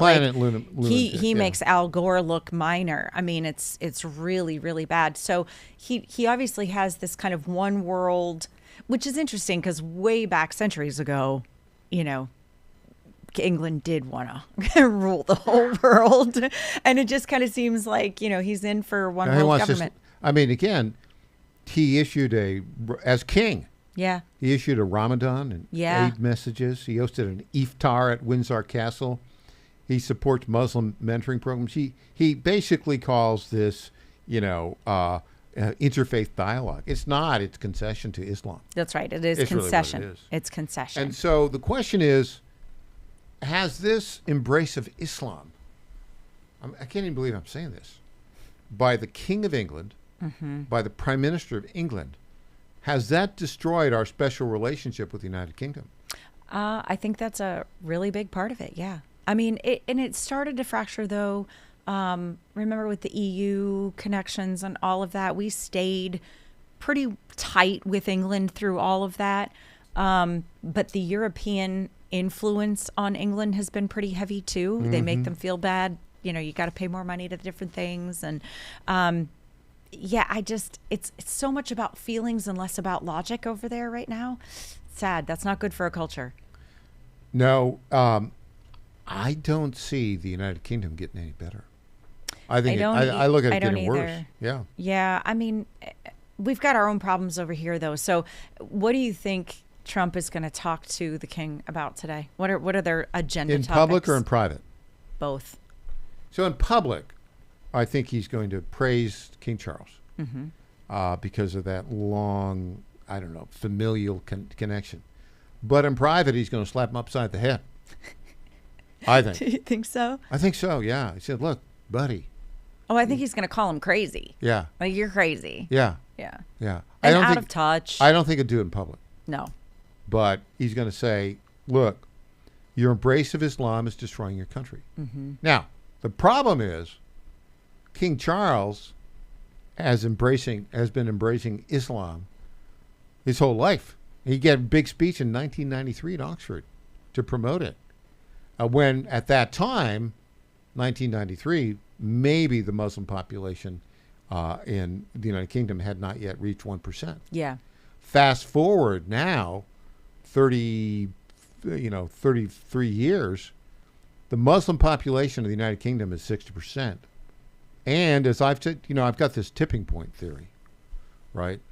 That if a population, once a population reaches 5% Muslim, they're going to basically use your system of government to Against destroy you. your system of government. Yeah, I mean that's not just a Muslim tactic either. I mean, that is the tactic of every healthy democracy organization right here in the United States, right? That's what they do. They tell you how great you are, and then they come in and they use your own laws and rules and culture against you. Yeah, right? That's your their plan. kindness, your forgiveness, your generosity, they use it against you. And that's what's happened over there. And, the other thing is England has become less appreciative, I guess, of the relationship with the United States. That's over a the kind years. way to put it. Yeah. They've been telling us to go pound salt. Right, for under quite Starmer some time. For some time. And so if that's your attitude, then we don't need to protect you, support you, give you money anymore. Like,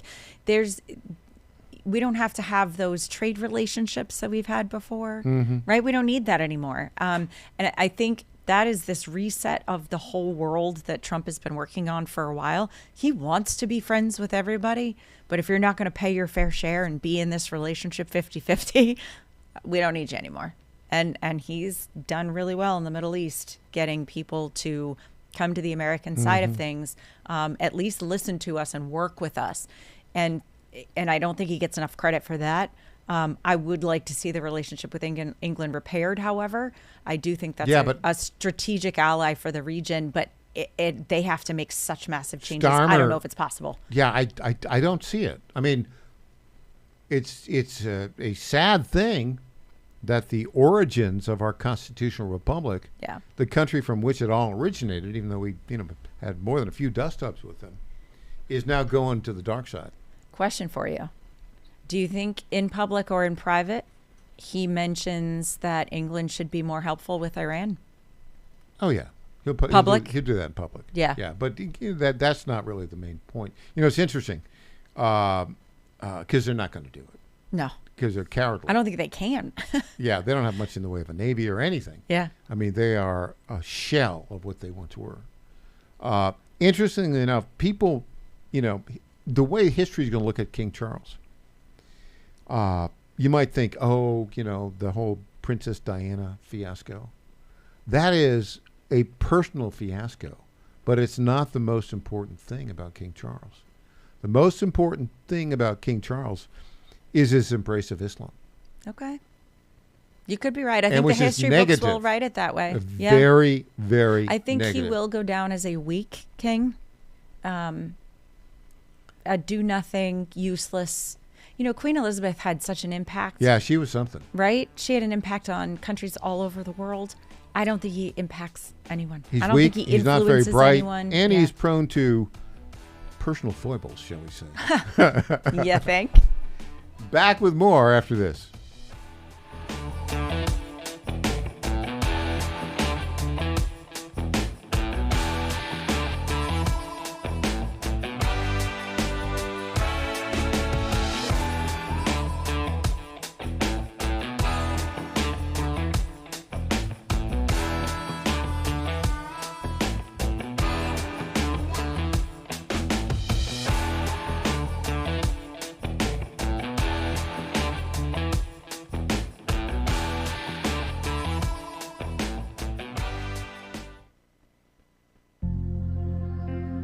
Ponder this.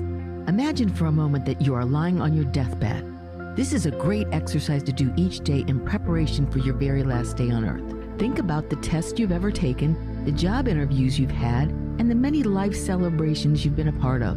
In all of these cases, preparation makes for successful outcomes. The same is true for dying. We must prepare every day for the day we are to die, in case today might be our last. Make sure you are right with the Lord first and foremost.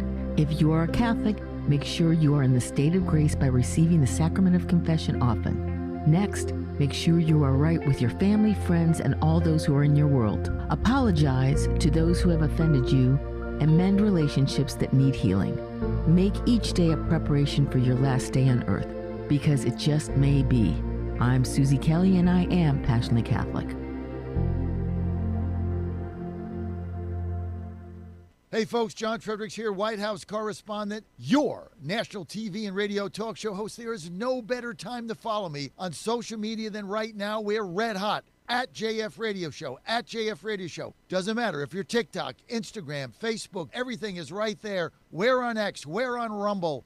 You name it, we're there. Don't forget Getter too. Just follow me at JF Radio Show. And if you ever miss a show or you want a segment, just go to YouTube, our page, John Fredericks Media. It's all right there.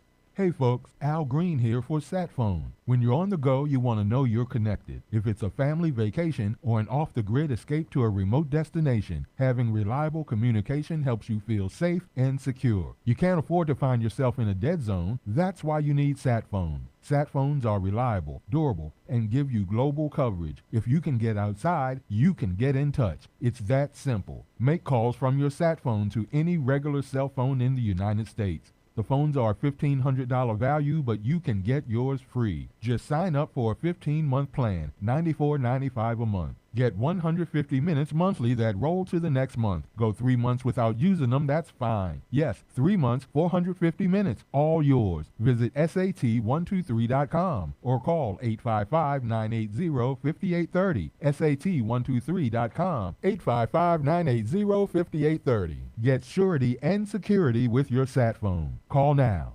President Trump is already transforming Washington, D.C., making it the safest, cleanest, and most beautiful city in the world. But we need fighters on the ground to keep it going. I'm John Fredericks, and I'm running for chairman of D.C. GOP Ward 2 to make sure Trump's vision for this city becomes a reality. Safe streets, clean neighborhoods, and yes, rat-free. Go to MakeDCGreat.com. That's MakeDCGreat.com right now and send a donation. Let's finish what President Trump started. Donation limit $200. I'm John Fredericks, and I paid for this ad.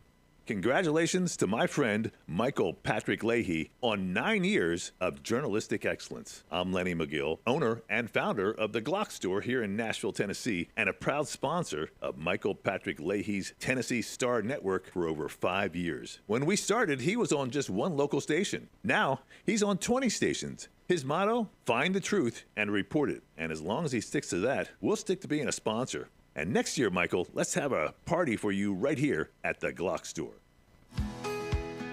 This is State Senator Mark Pody.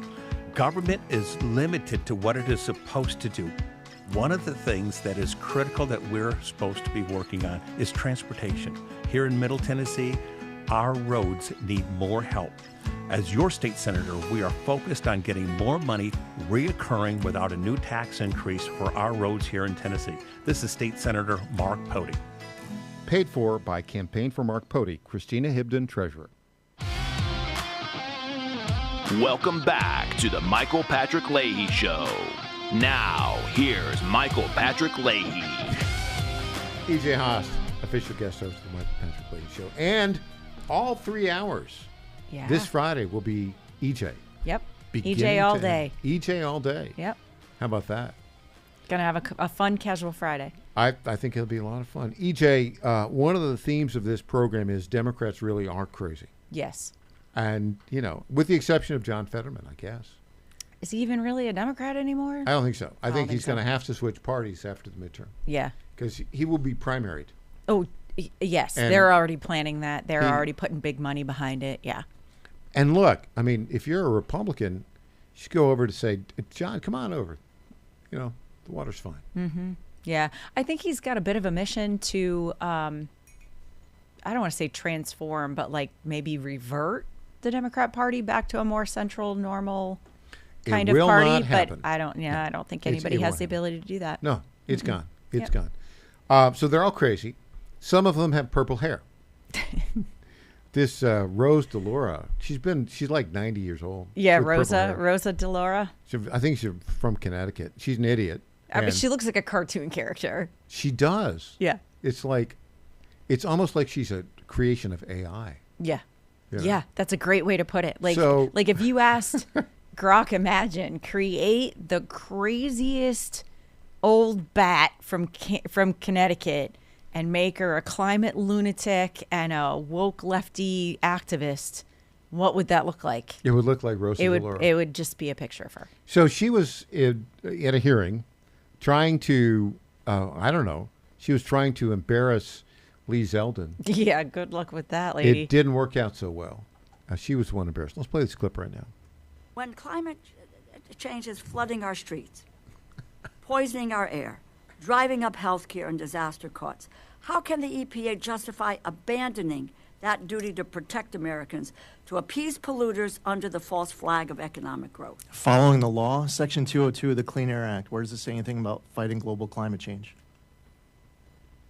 Loper Bright, Supreme Court case, you familiar with it? No, I maybe others are. I'm not, but let me ask But you. that's really important. As a member of Congress, Loper Bright says that we as an agency don't have the authority to get creative if Section 202 of the Clean Air Act No, doesn't- but you don't have, excuse me, you do not have the right I to was say actually climate answering your change questions. does not exist, that it's a hoax, and that's where this administration I is understand coming you're from. upset that you don't know what Loper Bright is. Do you know what the major policies doctrine is?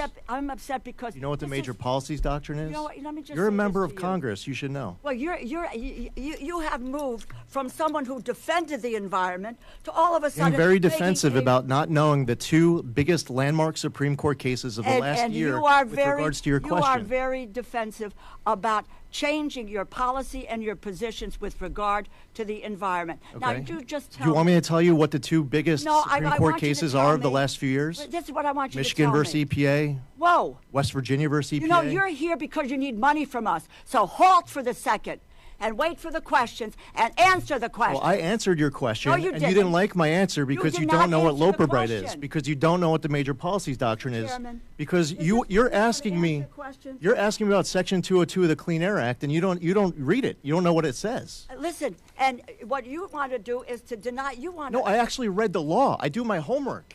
Really? You're just somebody who likes to have the microphone on. You know what I have to do?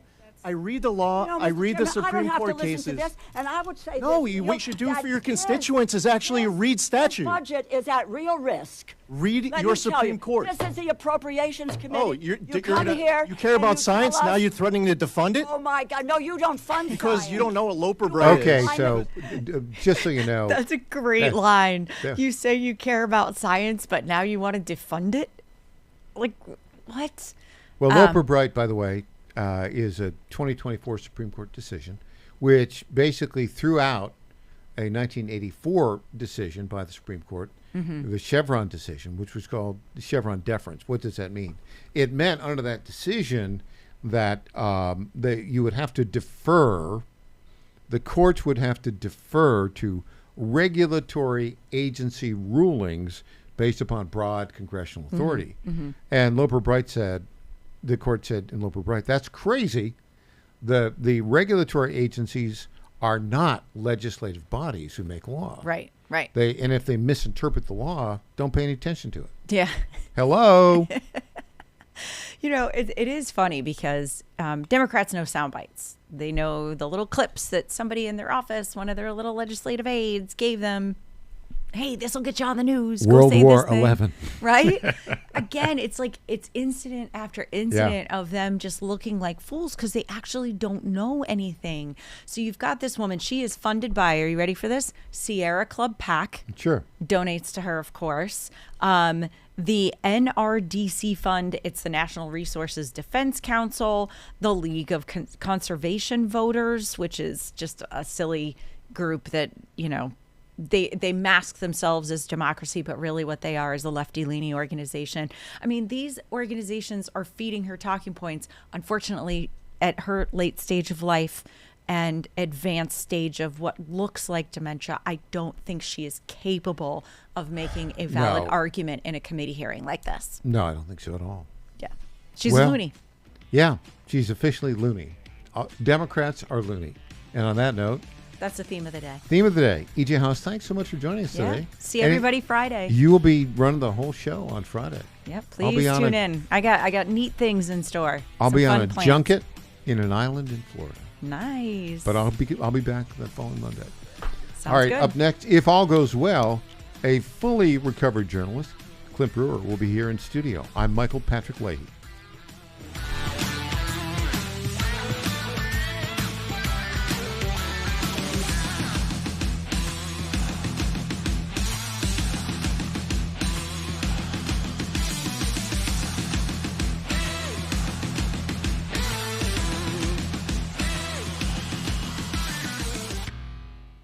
The Cats and Cosby Show. It's the top news of the day. This show knows things before anybody else is transmitting it. I said 5 minutes after we make a deal, the price of crude oils can go down $20 a barrel.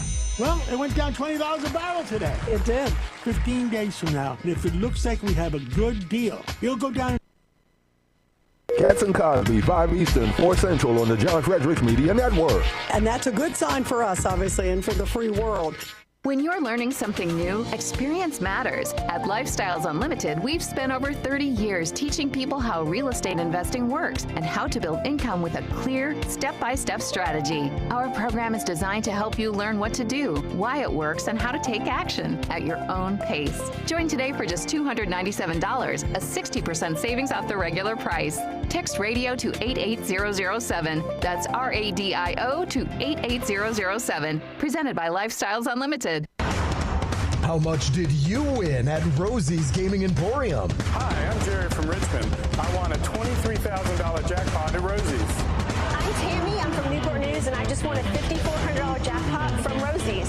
Hi, my name is Kim, and I'm from West Virginia, and I won a $1,000 jackpot at Rosie's.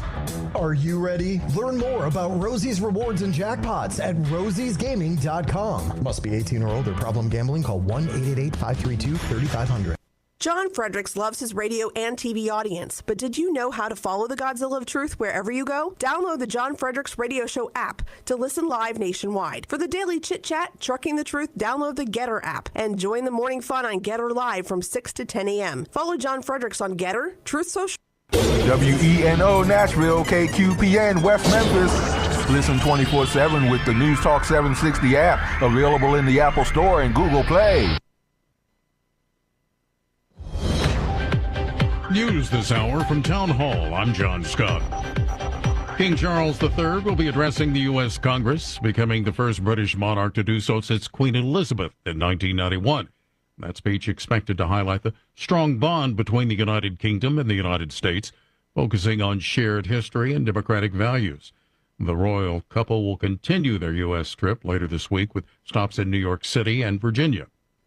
At a news conference, White House Press Secretary Caroline Leavitt says there are constant discussions about ways to protect the president. There will be a meeting early this week convened by the White House Chief of Staff Susie Wiles with top DHS leadership, members of the United States Secret Service, and our own operations team here to ensure the safety and the security of the president, as we do have many of these major events moving forward. So we're always monitoring operations and procedures, always asking the tough questions to ensure the president is safe. Meanwhile, Republicans in Congress are jumping to support President Trump's ballroom project after that weekend shooting at the White House Correspondent Association dinner. But President Trump renewed his case for speeding it along after a gunman tried to storm Saturday's White House Correspondents Association dinner at the Washington Hilton. Trump saying his ballroom would be more secure. It's drone-proof, it's bulletproof glass. We need the ballroom. That's why Secret Service, that's why the military are demanding it. Now Republican senators are publicly joining the case. Underneath there will be a lot of military stuff. There will be a Secret Service annex. Senator Lindsey Graham. The ballroom itself will avoid the dilemma of having to leave the White House grounds. And they're introducing a bill that would pay for it. Offsetting it with custom fees. The estimate is $332 million. Ben Thomas, Washington. Consumer confidence rose modestly in April.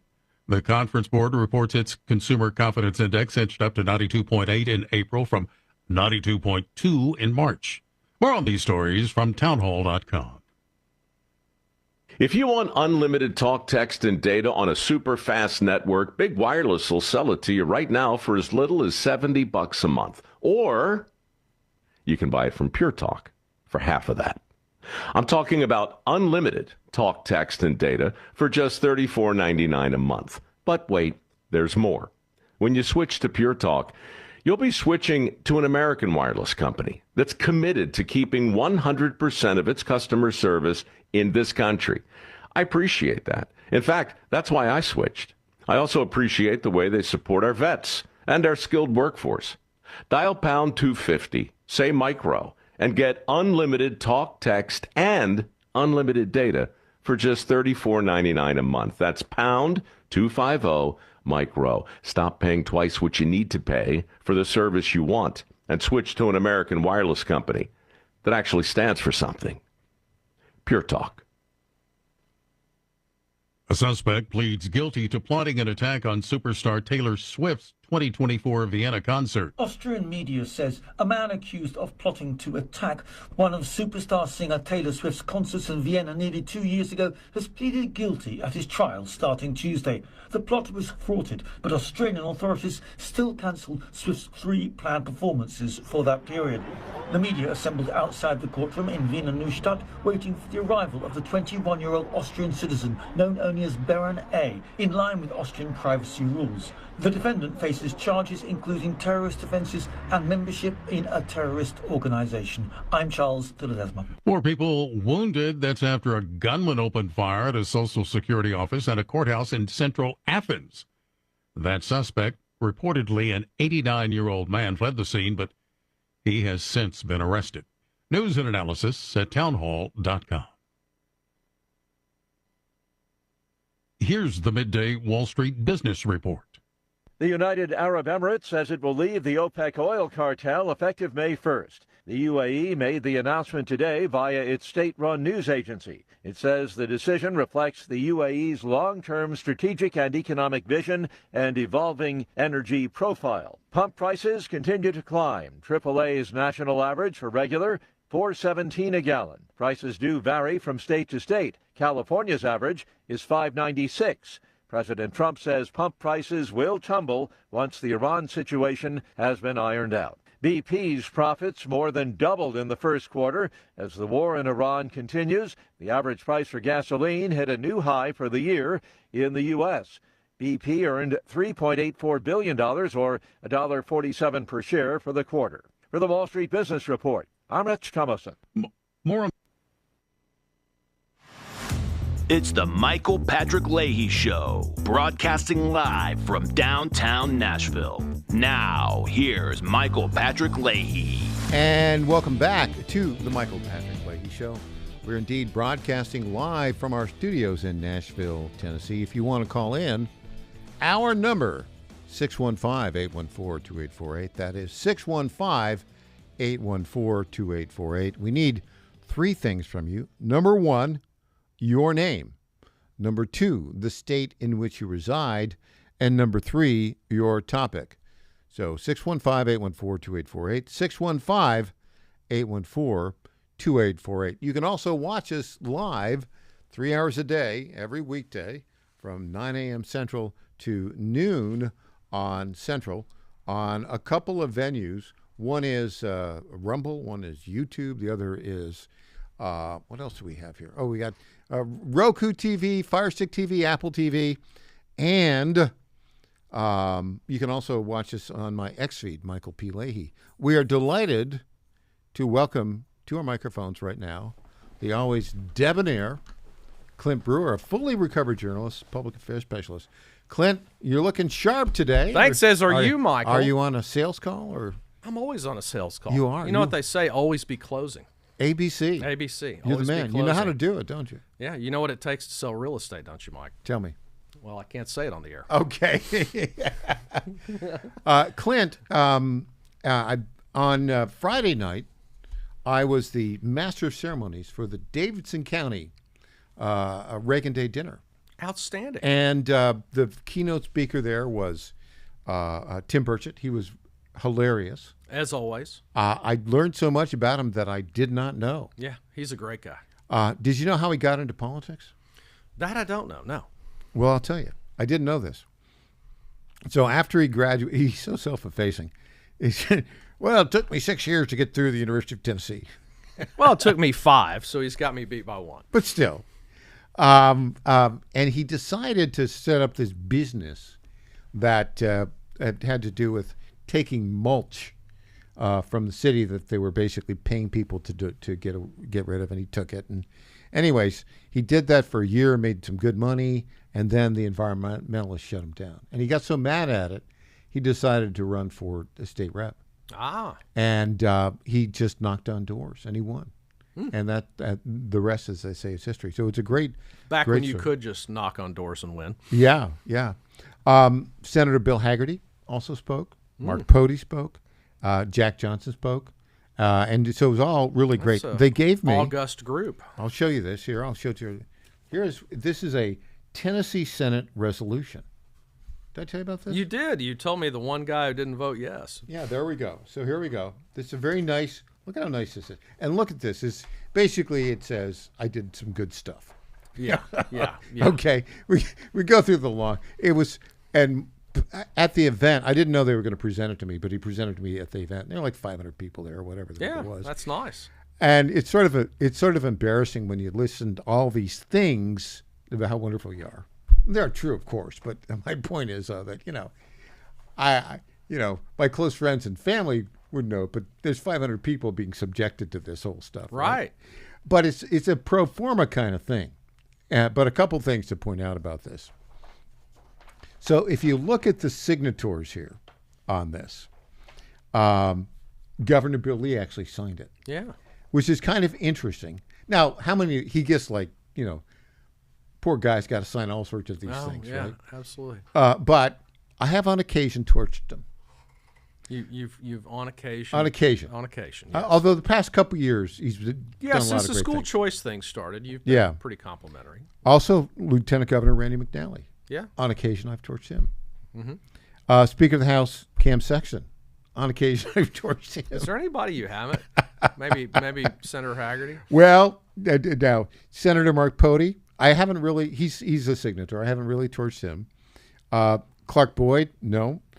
Jake McCallum, no. But Susan Lynn and I had some very serious dust-ups. Yes. But we are friendly now. All of these people that I previously torched, 4 of the 7 people. See, there's so that piece of paper is an example of civility in politics, right? That's my point. Yeah. Civility. And now all of these people, right, you have disagreements with, and some of our criticisms have been pointed, right? But because it's Tennessee, you sort of go back and forth, and you come to a resolution, I think, and both parties are, feel like it's been a good disagreement, shall we say? Yes. Now, but the funniest thing, the hilarious thing is, these things apparently never happen because they're almost always unanimous. But one of the biggest laugh lines of the evening was after both Mark Pody and Jack Johnson presented this to me, and basically it has to do with promoting the national Constitution and promoting conservative constitutional issues over a period of years here in Tennessee. But the funniest laugh line is, I said, look, this is great, but usually these things are unanimous. And it was unanimous in the House. It was unanimous in the state Senate, rather. But in the House, one person did not want to sign this resolution honoring my, decades or so of work on the Constitution. And that was Justin Pearson, one of the Tennessee 3 from Memphis. Yeah, well, he voted no, huh? He voted no. And so Jack Johnson said, what you need to do is, and I think I'm going to do this, we're going to get turn this into a poster. We've got the Tennessee State Senate there, one part of it. In the middle will be the resolution. And then we're going to get the screenshot of the vote in the House. That's a great idea. With Justin Pearson there as the only one opposing it. That would be good. That'd be a nice big piece of wall art you could hang out. Everybody there was very pleased that the Tennessee General Assembly was over. Yeah, it was a long one. It was a long one. And Johnny Garrett was there, Mm-hmm. the state rep from who's running for Congress. Mm-hmm. Van Hillary was also there, running for Congress in the 6th. But it was a very kind of Tennessee collegial event. It was held at what used to be the Hotel Preston. You know, that big 10 stories? Kind of down closer to the airport. Yeah, exactly. Yeah. Well, it's been acquired by Marriott, and now there's a chain of those kind of, I don't know what you call it.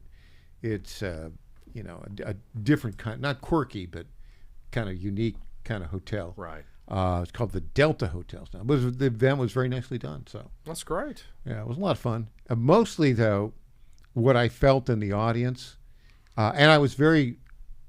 I've learned the secret of being the master of ceremonies. Would you like to know what it is? Yeah. Make sure the show moves fast.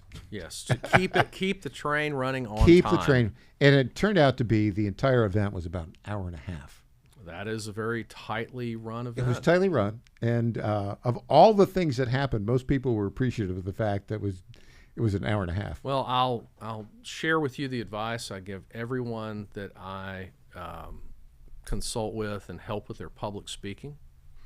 Nobody ever got mad at the preacher for not taking his entire time with the sermon. I've heard that before from you. Yes. And it's really quite true. Yeah. Right? Yes. You will evoke much more positive sentiment toward yourself with the audience if you don't go your full time. And, you know, everybody was pretty good about that.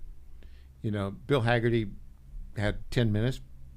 And as Bill Haggerty does, when it got to 9:59, he was done. Yeah. He's good at that. He was very good at that. And then Tim Burchett, as amusing as he is, he was allotted 20 minutes. He actually took 20 minutes. So everybody, you know, played ball on that. That's great. When we come back, we're going to talk a little bit about the White House Correspondents Association dinner, the attempted assassination of the president, and the reaction of journalists and Democrats and Republicans to that. Back with Clint Brewer after this.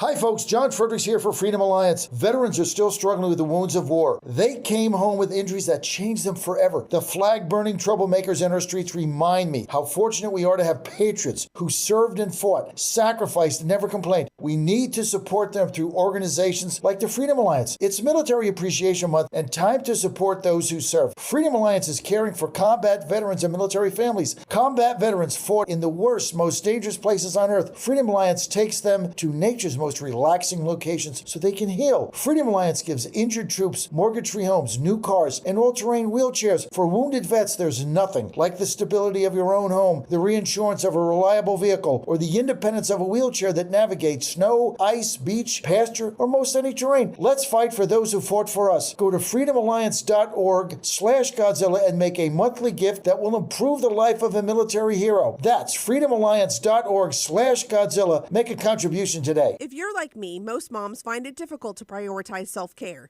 Hi, it's Colleen, Program Director at the John Fredericks Media Network. With the demands of programming 13 radio stations, it's easy to forget about the things I should do for myself daily. And that's why I started with our company's Women's Challenge with Native Path Collagen Peptides. It's affordable and convenient care in just one scoop a day. There are so many incredible health benefits like bone and joint support, metabolism booster, and hair, skin, and nail improvement.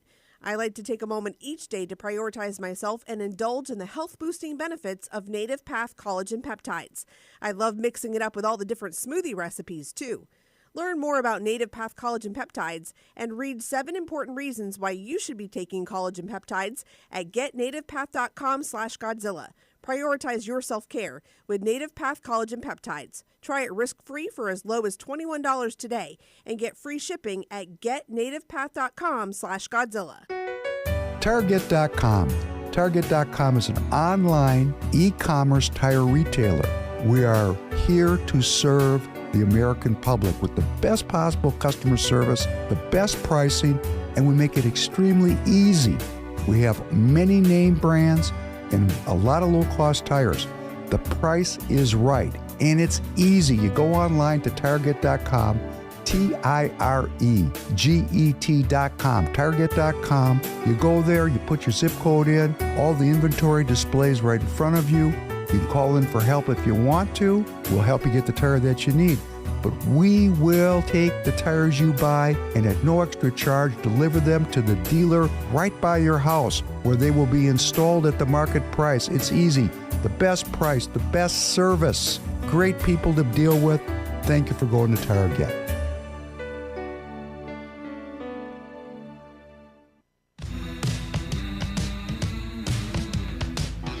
Welcome back to the Michael Patrick Leahy Show. Now, here's Michael Patrick Leahy. Welcome back to the Michael Patrick Leahy Show.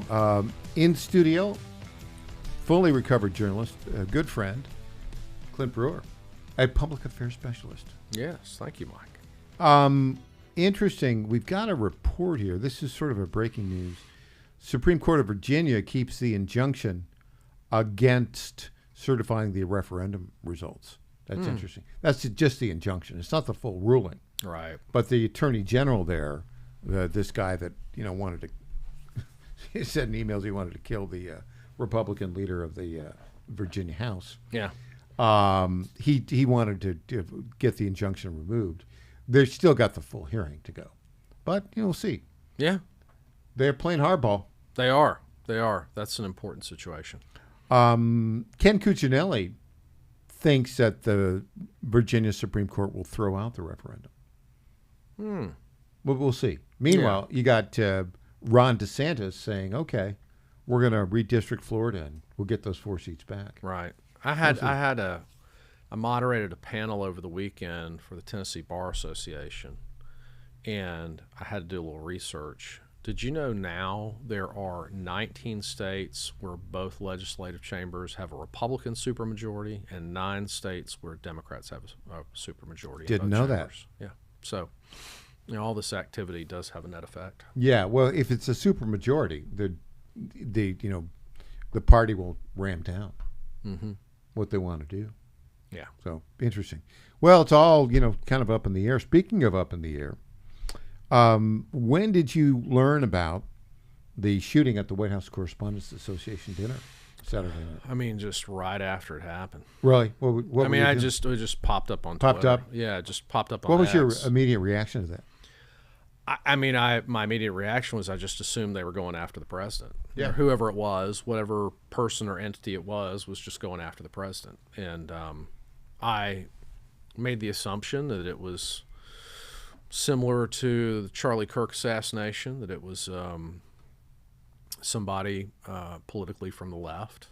I mean, I just assumed it was targeting the president. Turns out your assumption was correct. Yes. So, my son had prom that night, so I was home doing the vigil, waiting for him to get home from prom. The vigil? Is that the vigil? The vigil, Did he make it home? Made it home safe and sound. Did he come in curfew? Yeah. Very good. Yeah, but was up, Yeah. So, and just happened to look at my phone at the right moment. And I follow a lot of members of the White House Press Corps, know some members of the White House Press Corps. I'd actually just been with one the previous week at an event. And so I was kind of top of mind for me and in my social media feed, and it just started just popping. And so I learned about it on X. Couple things. The security was like ridiculously lax, it seems to me. Yeah, I don't know how you have an event like that in a hotel and you don't think more about who's already in the hotel, who already has access to the site. How can you not do that? Yeah. Yeah, I was surprised that wasn't part of the sort of rubric they use to determine security levels. But yeah, it was. I mean, it was a awful thing. Thank God nobody was hurt.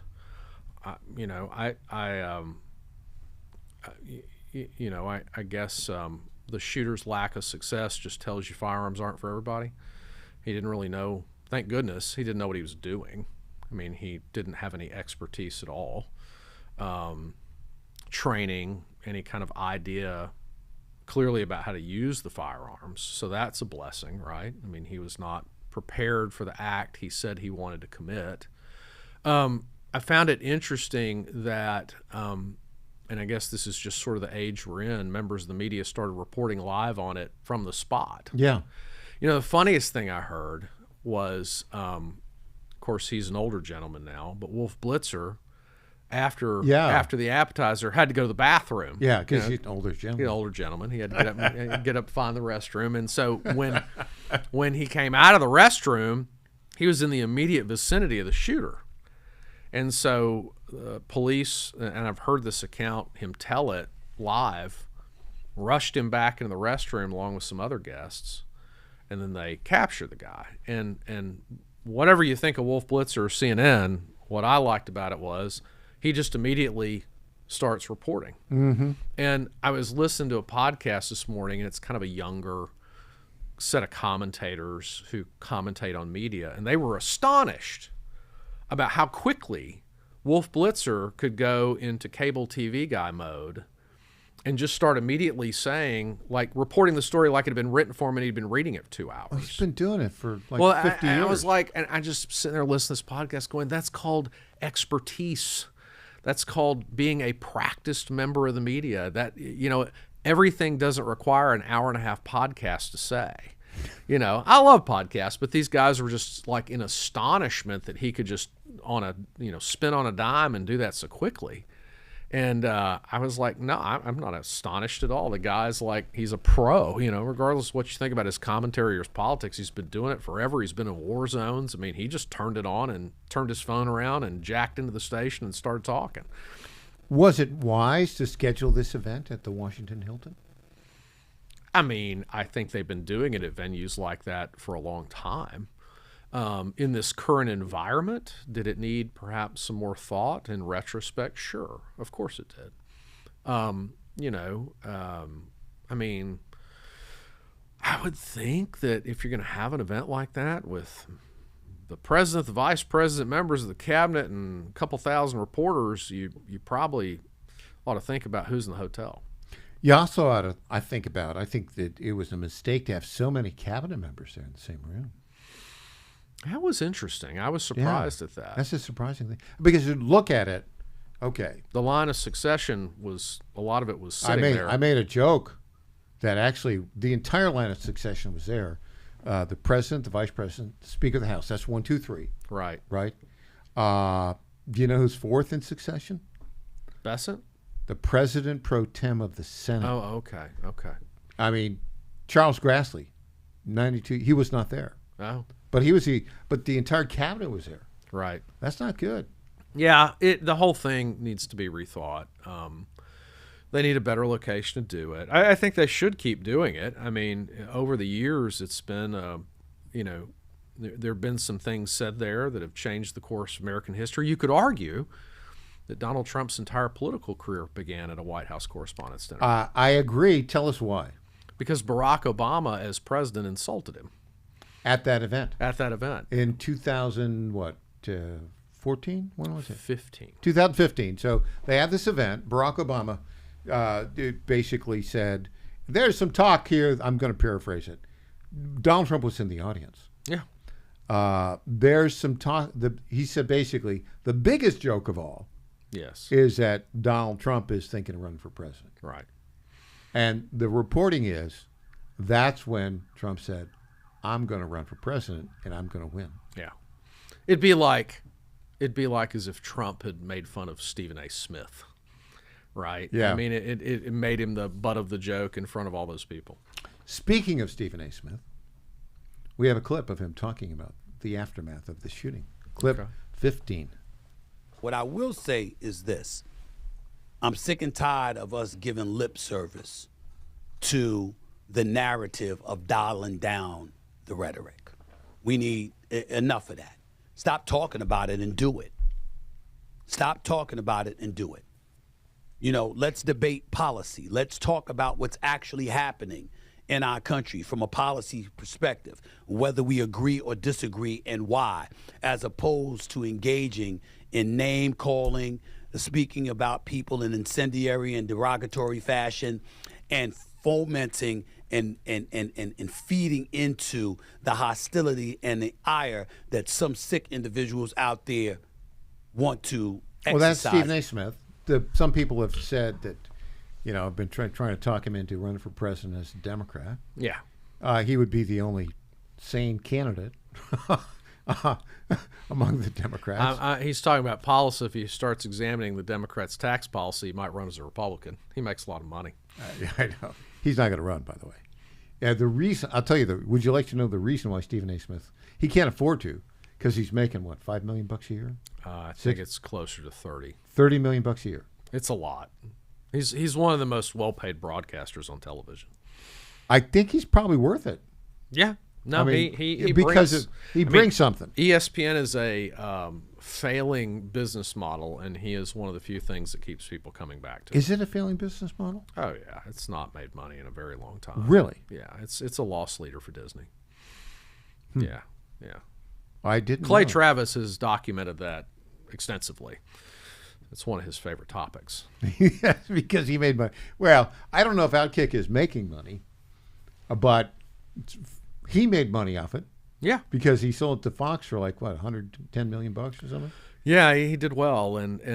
But, you know, he is, of course, always discussed it's not just the ESPN business model that's failing. I mean, cable news broadly is not nearly as profitable as it once was. Oh, yeah. Yeah. Well, it's being supplanted by, you know, every other technological capability out there. Well, and then they've had to cut some interesting deals, like Pat McAfee and his shows, who's so popular in the vein of Stephen A. Smith in a lot of ways. Sort of like a Les Lude Howard Stern for sports, right? Kind of a shock jock sports type person. He's actually not an ESPN employee. He has a production company, and he licenses his content to CNN or to ESPN. Yeah. When we come back, speaking of Disney, ESPN, ABC, Jimmy Kimmel. We'll talk about him and the president's reaction and First Lady's reaction. Back after this.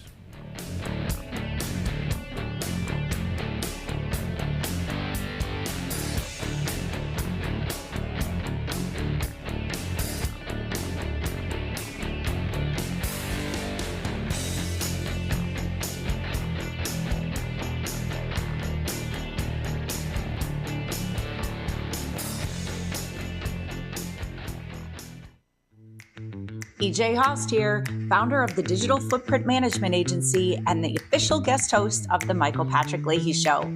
Let's get real for a minute. Today's customers aren't just searching on Google anymore, and if your business isn't keeping up with new technology, you're getting left behind.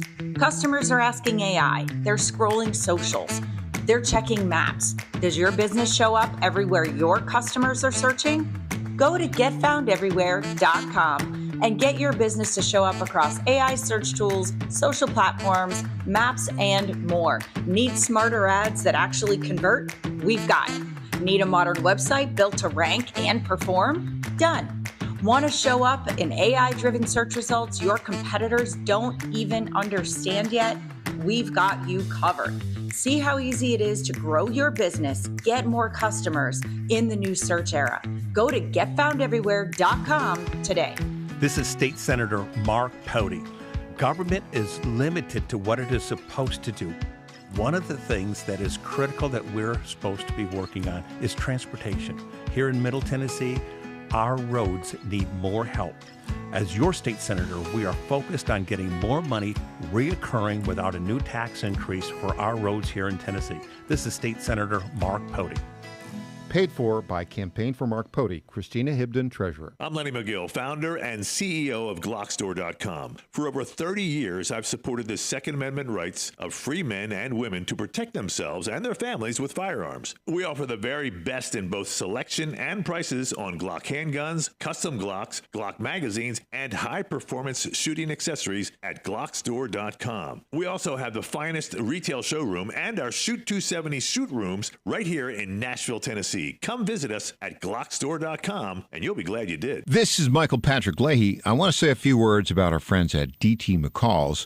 This is a place to go if you want appliances, furniture, lawn equipment, or gun safes. They have 5 locations in Middle Tennessee, Franklin, Carthage, Lebanon, Cookeville, and Lafayette, and have been a family-owned business for more than 100 years. We bought our refrigerator and dishwasher from DT McCall's, and these appliances have been great. And the delivery and installation service was just fantastic. By the way, free delivery and haul away of your old appliance or furniture within 125 miles of Carthage. And DT McCall's is one of the top 10 dealers of Cub Cadet lawnmowers in the country. And don't forget, you can get your Liberty gun safes there. That's DT McCall's on the web at dtmccalls.com. Welcome back to the Michael Patrick Leahy Show. Now, here's Michael Patrick Leahy. In studio, Clint Brewer. We're fully recovered journalist, public affairs specialist. Clint, put on your media executive hat here. Okay. Pretend. I know this I'll see if it still fits. This is hard for you, but pretend you are the CEO of Disney.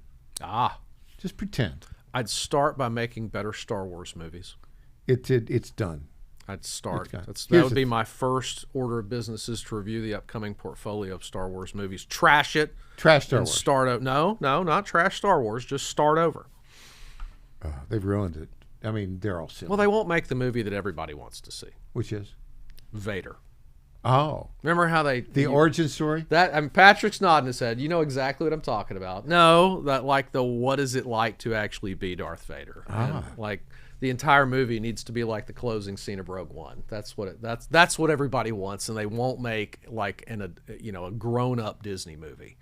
Yeah. And that's what Gen X, who grew up with Disney, really wants. That's a good point. I tell you, there's no originality in their movies. The one great movie is the Project Hail Mary. I haven't seen that. You should see it. It's a little bit long, but it's really original, and the acting is really outstanding. I'll check it out. So I would highly recommend. Okay, but let's get down to ABC News. So you got the Clinton apparatchik, George Stephanopoulos, still. They've already had to settle one lawsuit. Yeah, right, and he was in the wrong. Yeah, I mean, it wasn't like it was a grudge. I mean, he was in the absolutely wrong. I mean, under any measure, he was in the wrong legally. So let's take a look at, when I was growing up, a long time ago, Johnny Carson was the king of late night. Late night TV was actually funny. It was funny. It was funny. That was sort of their job, was to be funny. Johnny Carson was funny. David Letterman was funny. Johnny Carson. Jay Leno was sort of funny, but yeah, David Letterman was really funny. None of these guys are funny. No, they're all left-wing political acts, which is just irritating as tar. I don't know. They've changed the genre, right? It's late night. It's not late night comedy. It's late night political activism, hackery. Yeah, I don't. Why are you having state legislative candidates from Texas on? I mean, I don't get that. Why is that? Why is that funny? Well, why is it nobody wants to see that at 11:30 at night? So Jimmy Kimmel, on Thursday, remember 2 days ahead of the White House Correspondents Association, where somebody basically was attempting to assassinate Donald Trump yet again, third time. Listen to, you've heard this before, but I'll play it again. Listen to what Jimmy Kimmel said in his, quote, comedy routine, his comedy monologue. Let's just listen to what he said. Our First Lady Melania is here. Look at Melania, so beautiful. Mrs. Trump, you have a glow like an expectant widow. Okay, so expectant widow. That was Then on Monday, a little much. Then on Monday, First Lady Melania Trump came out and said ABC should fire this guy because he was calling for violence against my husband. And then Trump said, yeah, fire Jimmy Kimmel. But last night, he came back and doubled down on it and said, oh, no, you can't take a joke. I wasn't calling for violence against the president. I was just pointing out the age difference between 79-year-old Donald Trump and 56-year-old Melania Trump.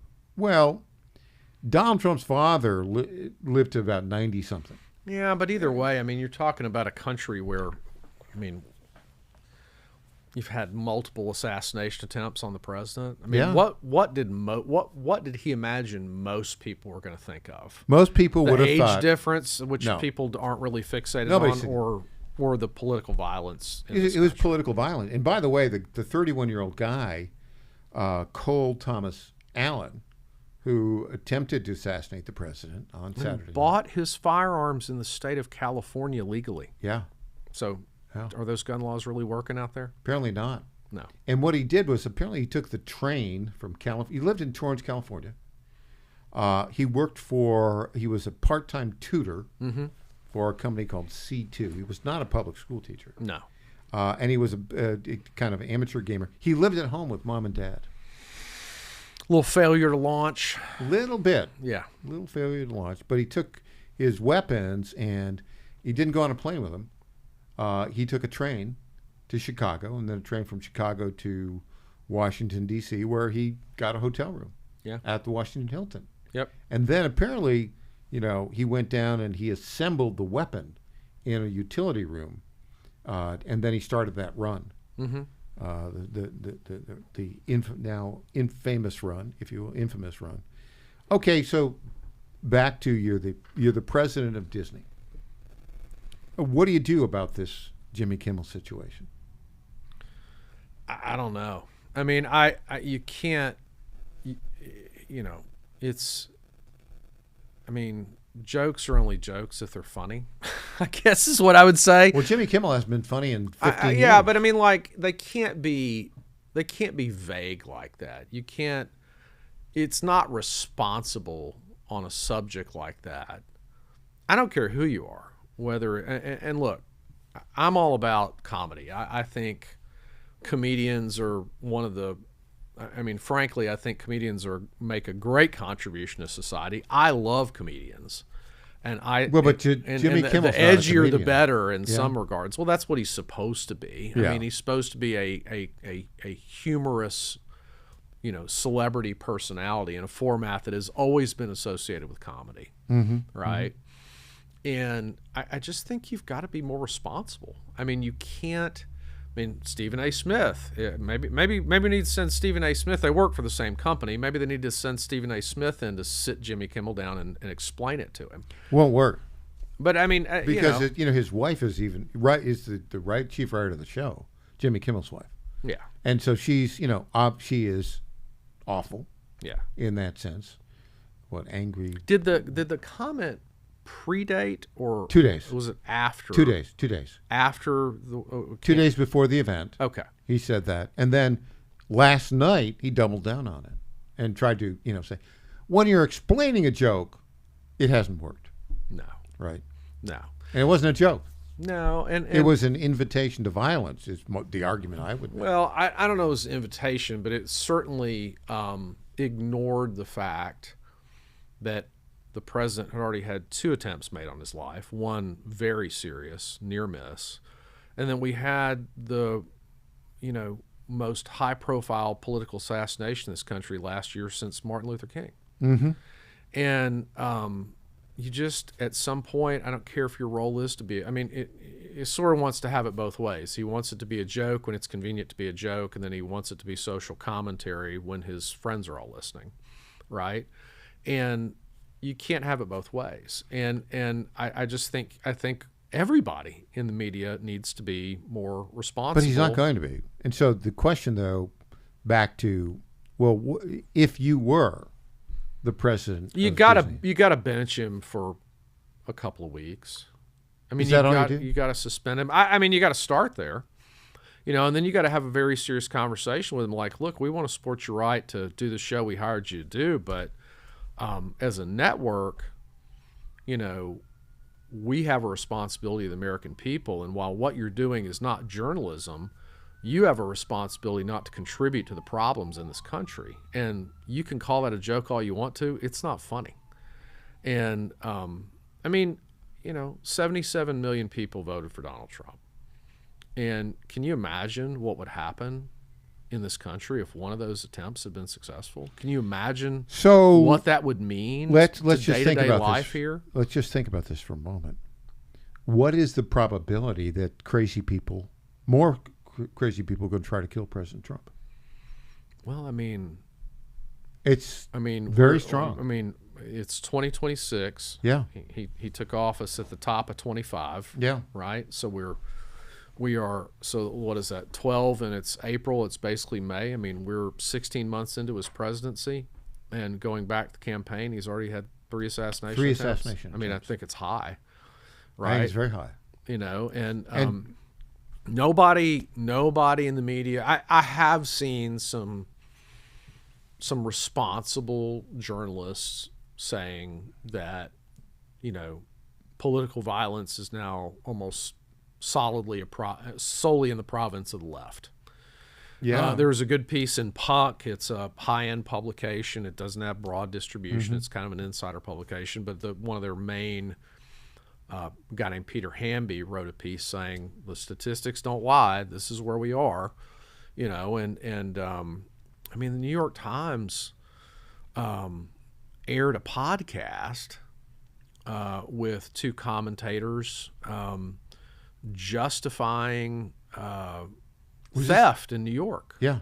Or theft anywhere, just to sort of stick it to the man. And we're in this phase where aspects of the political left in the media and in real life are flirting, either committing acts of violence outside of the media, but in the media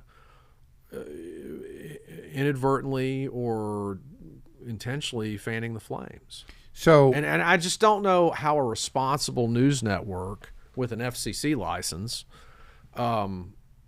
allows that to go on. So if you're the head of Disney, you would basically suspend Kimmel for I'd bench him for 2 weeks. I'd summon him to the corporate office. I'd sit down with a couple lawyers and explain to him what he did wrong, and summon whatever phrases are in his contract to keep him from disparaging the network, and put out a public statement that just says this network has a responsibility to the American people not to be a part of the problems, but to help be part of the solution. And the joke wasn't funny and it wasn't appropriate. Given what happened 2 nights later, I think that proves the point, and we're going to bench him for 2 weeks and let him think about it. He's an employee. They haven't done that yet, though. No, they haven't. I don't think they will. I don't keep track of all these. What's the other guy? The guy who Colbert? Yeah, he's gone. The celebrity, blowback about Colbert. Well, Colbert's show was losing something like $40 million a year. As a business, does a network not have a right to fire an employee that's losing money? Does the FCC have cause now to cancel the broadcast license? It's not enough of ABC. Oh, it's not even close.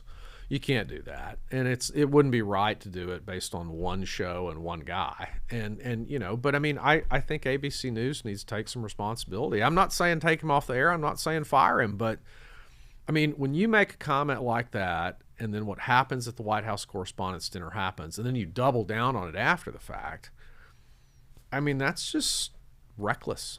That's what all the Democrats are doing now, though. Hakeem Jeffries doubled down. J.B. Pritzker doubled down. They're all doubling down. Yeah. Yeah. Oh, somebody tried to kill him. Yeah. Okay. We're still going to engage in warfare against them. Yeah. That's what Hakeem Jeffries said. They still got to run the races. They still got to try to win the midterms. But That's all they're we need to dial it down. Clint, we need to. They won't. That's where we are. Yep. News potpourri when we get back. He's Clint Brewer. I'm Michael Patrick Leahy.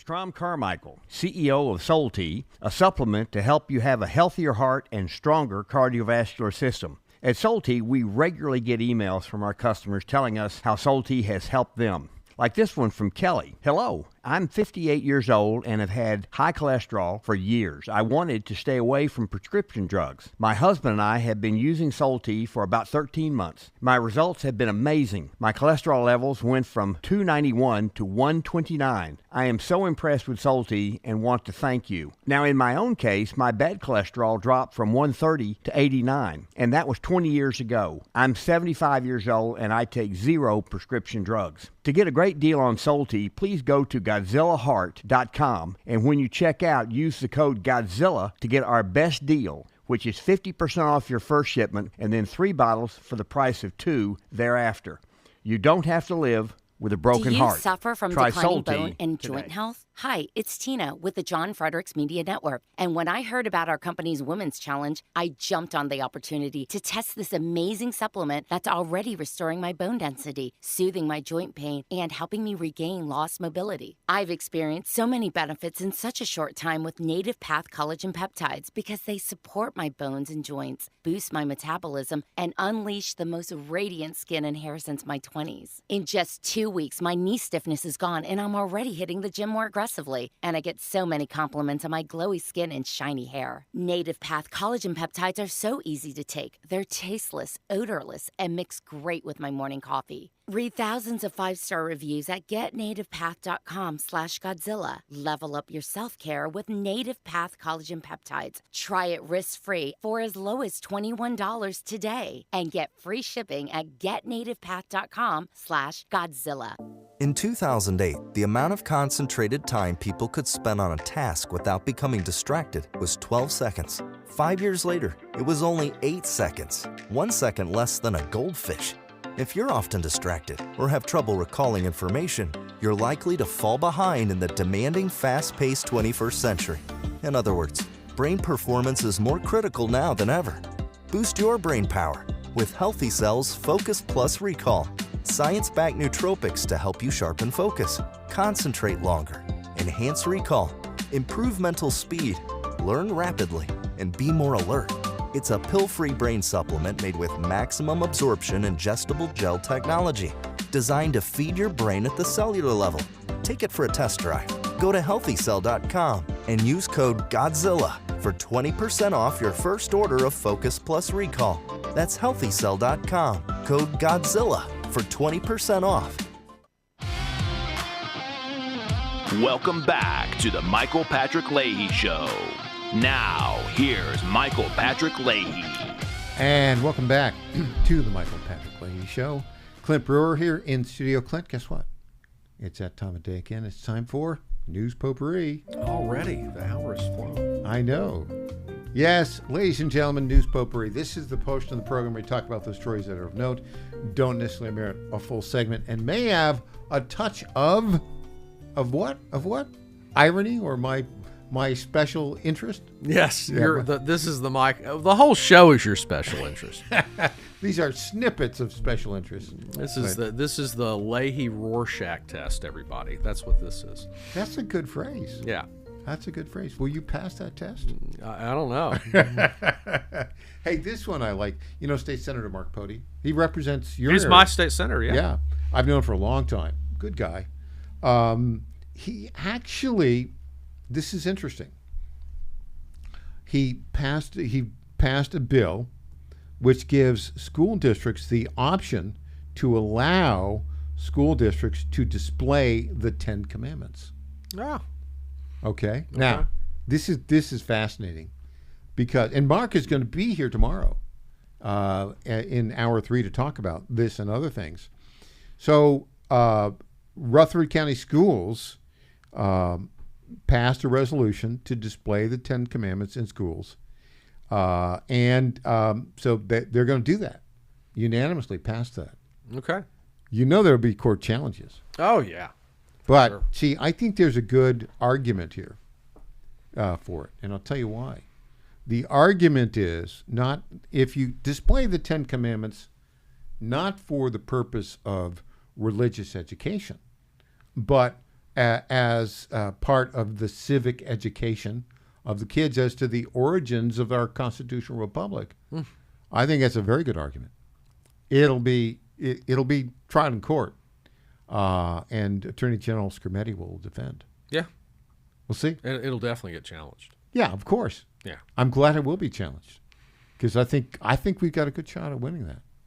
I think that's a good argument, Mike. That's creative. I like that. Well, that's why they pay me the big bucks, Clint. Okay. Okay. So speaking of big bucks, this is a report. How many food stamp recipients do you think drive Ferraris? Like in the whole country? Yeah. 1,000. How about one state? Let's listen to Secretary of Agriculture Brooke Rollins here on the food stamp recipient Ferrari drivers. Sharing. Previously, no data was shared. We had no idea where the taxpayer dollars were spent. Just one red state, the recent dump of data, we found SNAP recipients had more than 2,000 Tesla owners, 200 Alfa Romeo owners, more than 144 that were receiving food stamps were driving Porsches. Again, this is the data dumps we're getting because before we had no accountability on any of these programs. We now are requiring accountability. The blue states are suing us. They don't want to share the data. And can you imagine, this was a red state where there is actually some taxpayer accountability. Imagine what's happening in the blue states if that's happening in the red states. Yeah. Well, I was wrong. That was billed as Ferraris, but Porsches. Good enough. There's a couple sports stories here for you. Diego Pavia did not make it into the NFL draft. Did not. He was runner-up for the Heisman. First Heisman finalist not drafted since 2014 was the statistic I saw. Yeah. Apparently now the Baltimore Ravens have invited him to a mini camp. But I don't know. He had some disadvantages going for him, right? He's 5'9" and 7/8. But I mean, he's really more the size of a running back. Yeah. And I mean, he was a great college quarterback. Great college quarterback. I mean, don't take anything away from him, but I mean, I think, his path in the NFL is going to be, he could be a gadget player. He needs to be with a team and a coach who knows how to use one. I mean, sort of the original was Cordell Stewart way back when. Yeah. Who was a talented athlete, but as a starting quarterback, he just really never could get it done, and they ended up using him in a variety of different ways. I think he's going to go to this Ravens minicamp, but I don't think he's going to make it. I think it's like if people would give him a shot if he didn't have that little Johnny Manziel angle going on with him. I mean, too much partying, a little too much F-bomb here and there.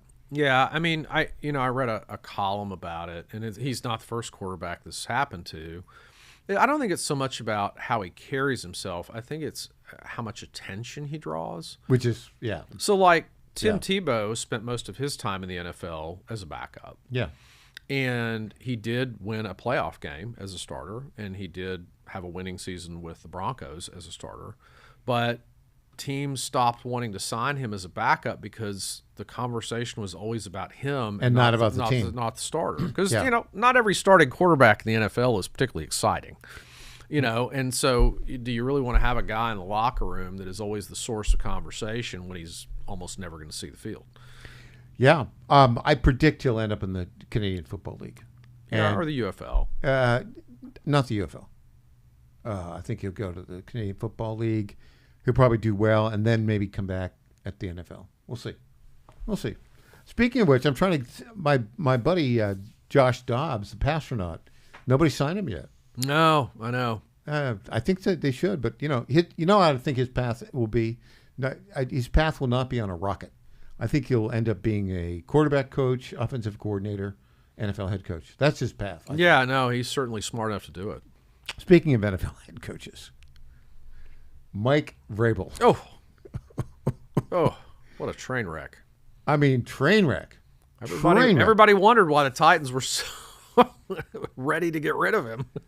Yeah, well, I mean, the reporter Diana Rossini with The Athletic who, resigned because there were all these various photographs of them in compromising positions. Yeah.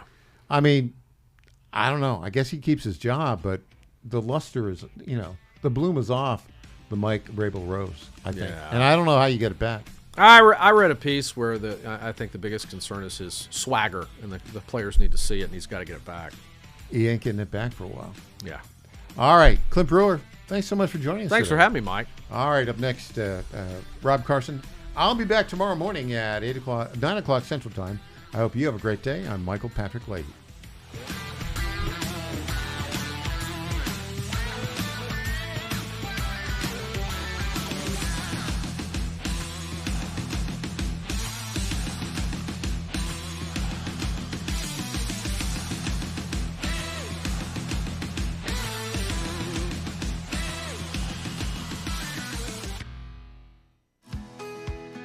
This is State Senator Mark Pody. Government is limited to what it is supposed to do. One of the things that is critical that we're supposed to be working on is transportation. Here in Middle Tennessee, our roads need more help. As your state senator, we are focused on getting more money reoccurring without a new tax increase for our roads here in Tennessee. This is State Senator Mark Pody. Paid for by Campaign for Mark Pody, Christina Hibden, Treasurer. Hey there, it's Lenny McGill, founder and CEO of GlockStore.com. For over 30 years, I've supported our Second Amendment rights with GlockStore.com, the world's #1 source for Glock handguns, parts, and accessories. I also support accurate, unbiased journalism like the Michael Patrick Leahy Show. His team broke the Kilmar Abrego Garcia traffic stop and was the first to obtain that video. Independent journalism at its finest. Visit us at GlockStore.com. Listen to Michael Patrick Leahy and make America great again. FlatFeeNashville.com is a full-service real estate brokerage that charges homeowners a upfront flat fee of $999 to completely list, market, and sell your home. We are all about saving consumers money, saving that equity. Nobody should hire an agent and feel like when that agent walks in the door that agent is more concerned about the down payment on their next Mercedes purchase versus saving the equity that those homeowners have worked hard for. I've spent my entire career in ensuring that the equity that people save and they put into their monthly mortgage every single month, as much of that as we possibly can goes back to them when they go to list and sell that home. The idea is to give homeowners the ability to really create generational wealth. FlatFeeNashville.com, FlatFeeNashville.com.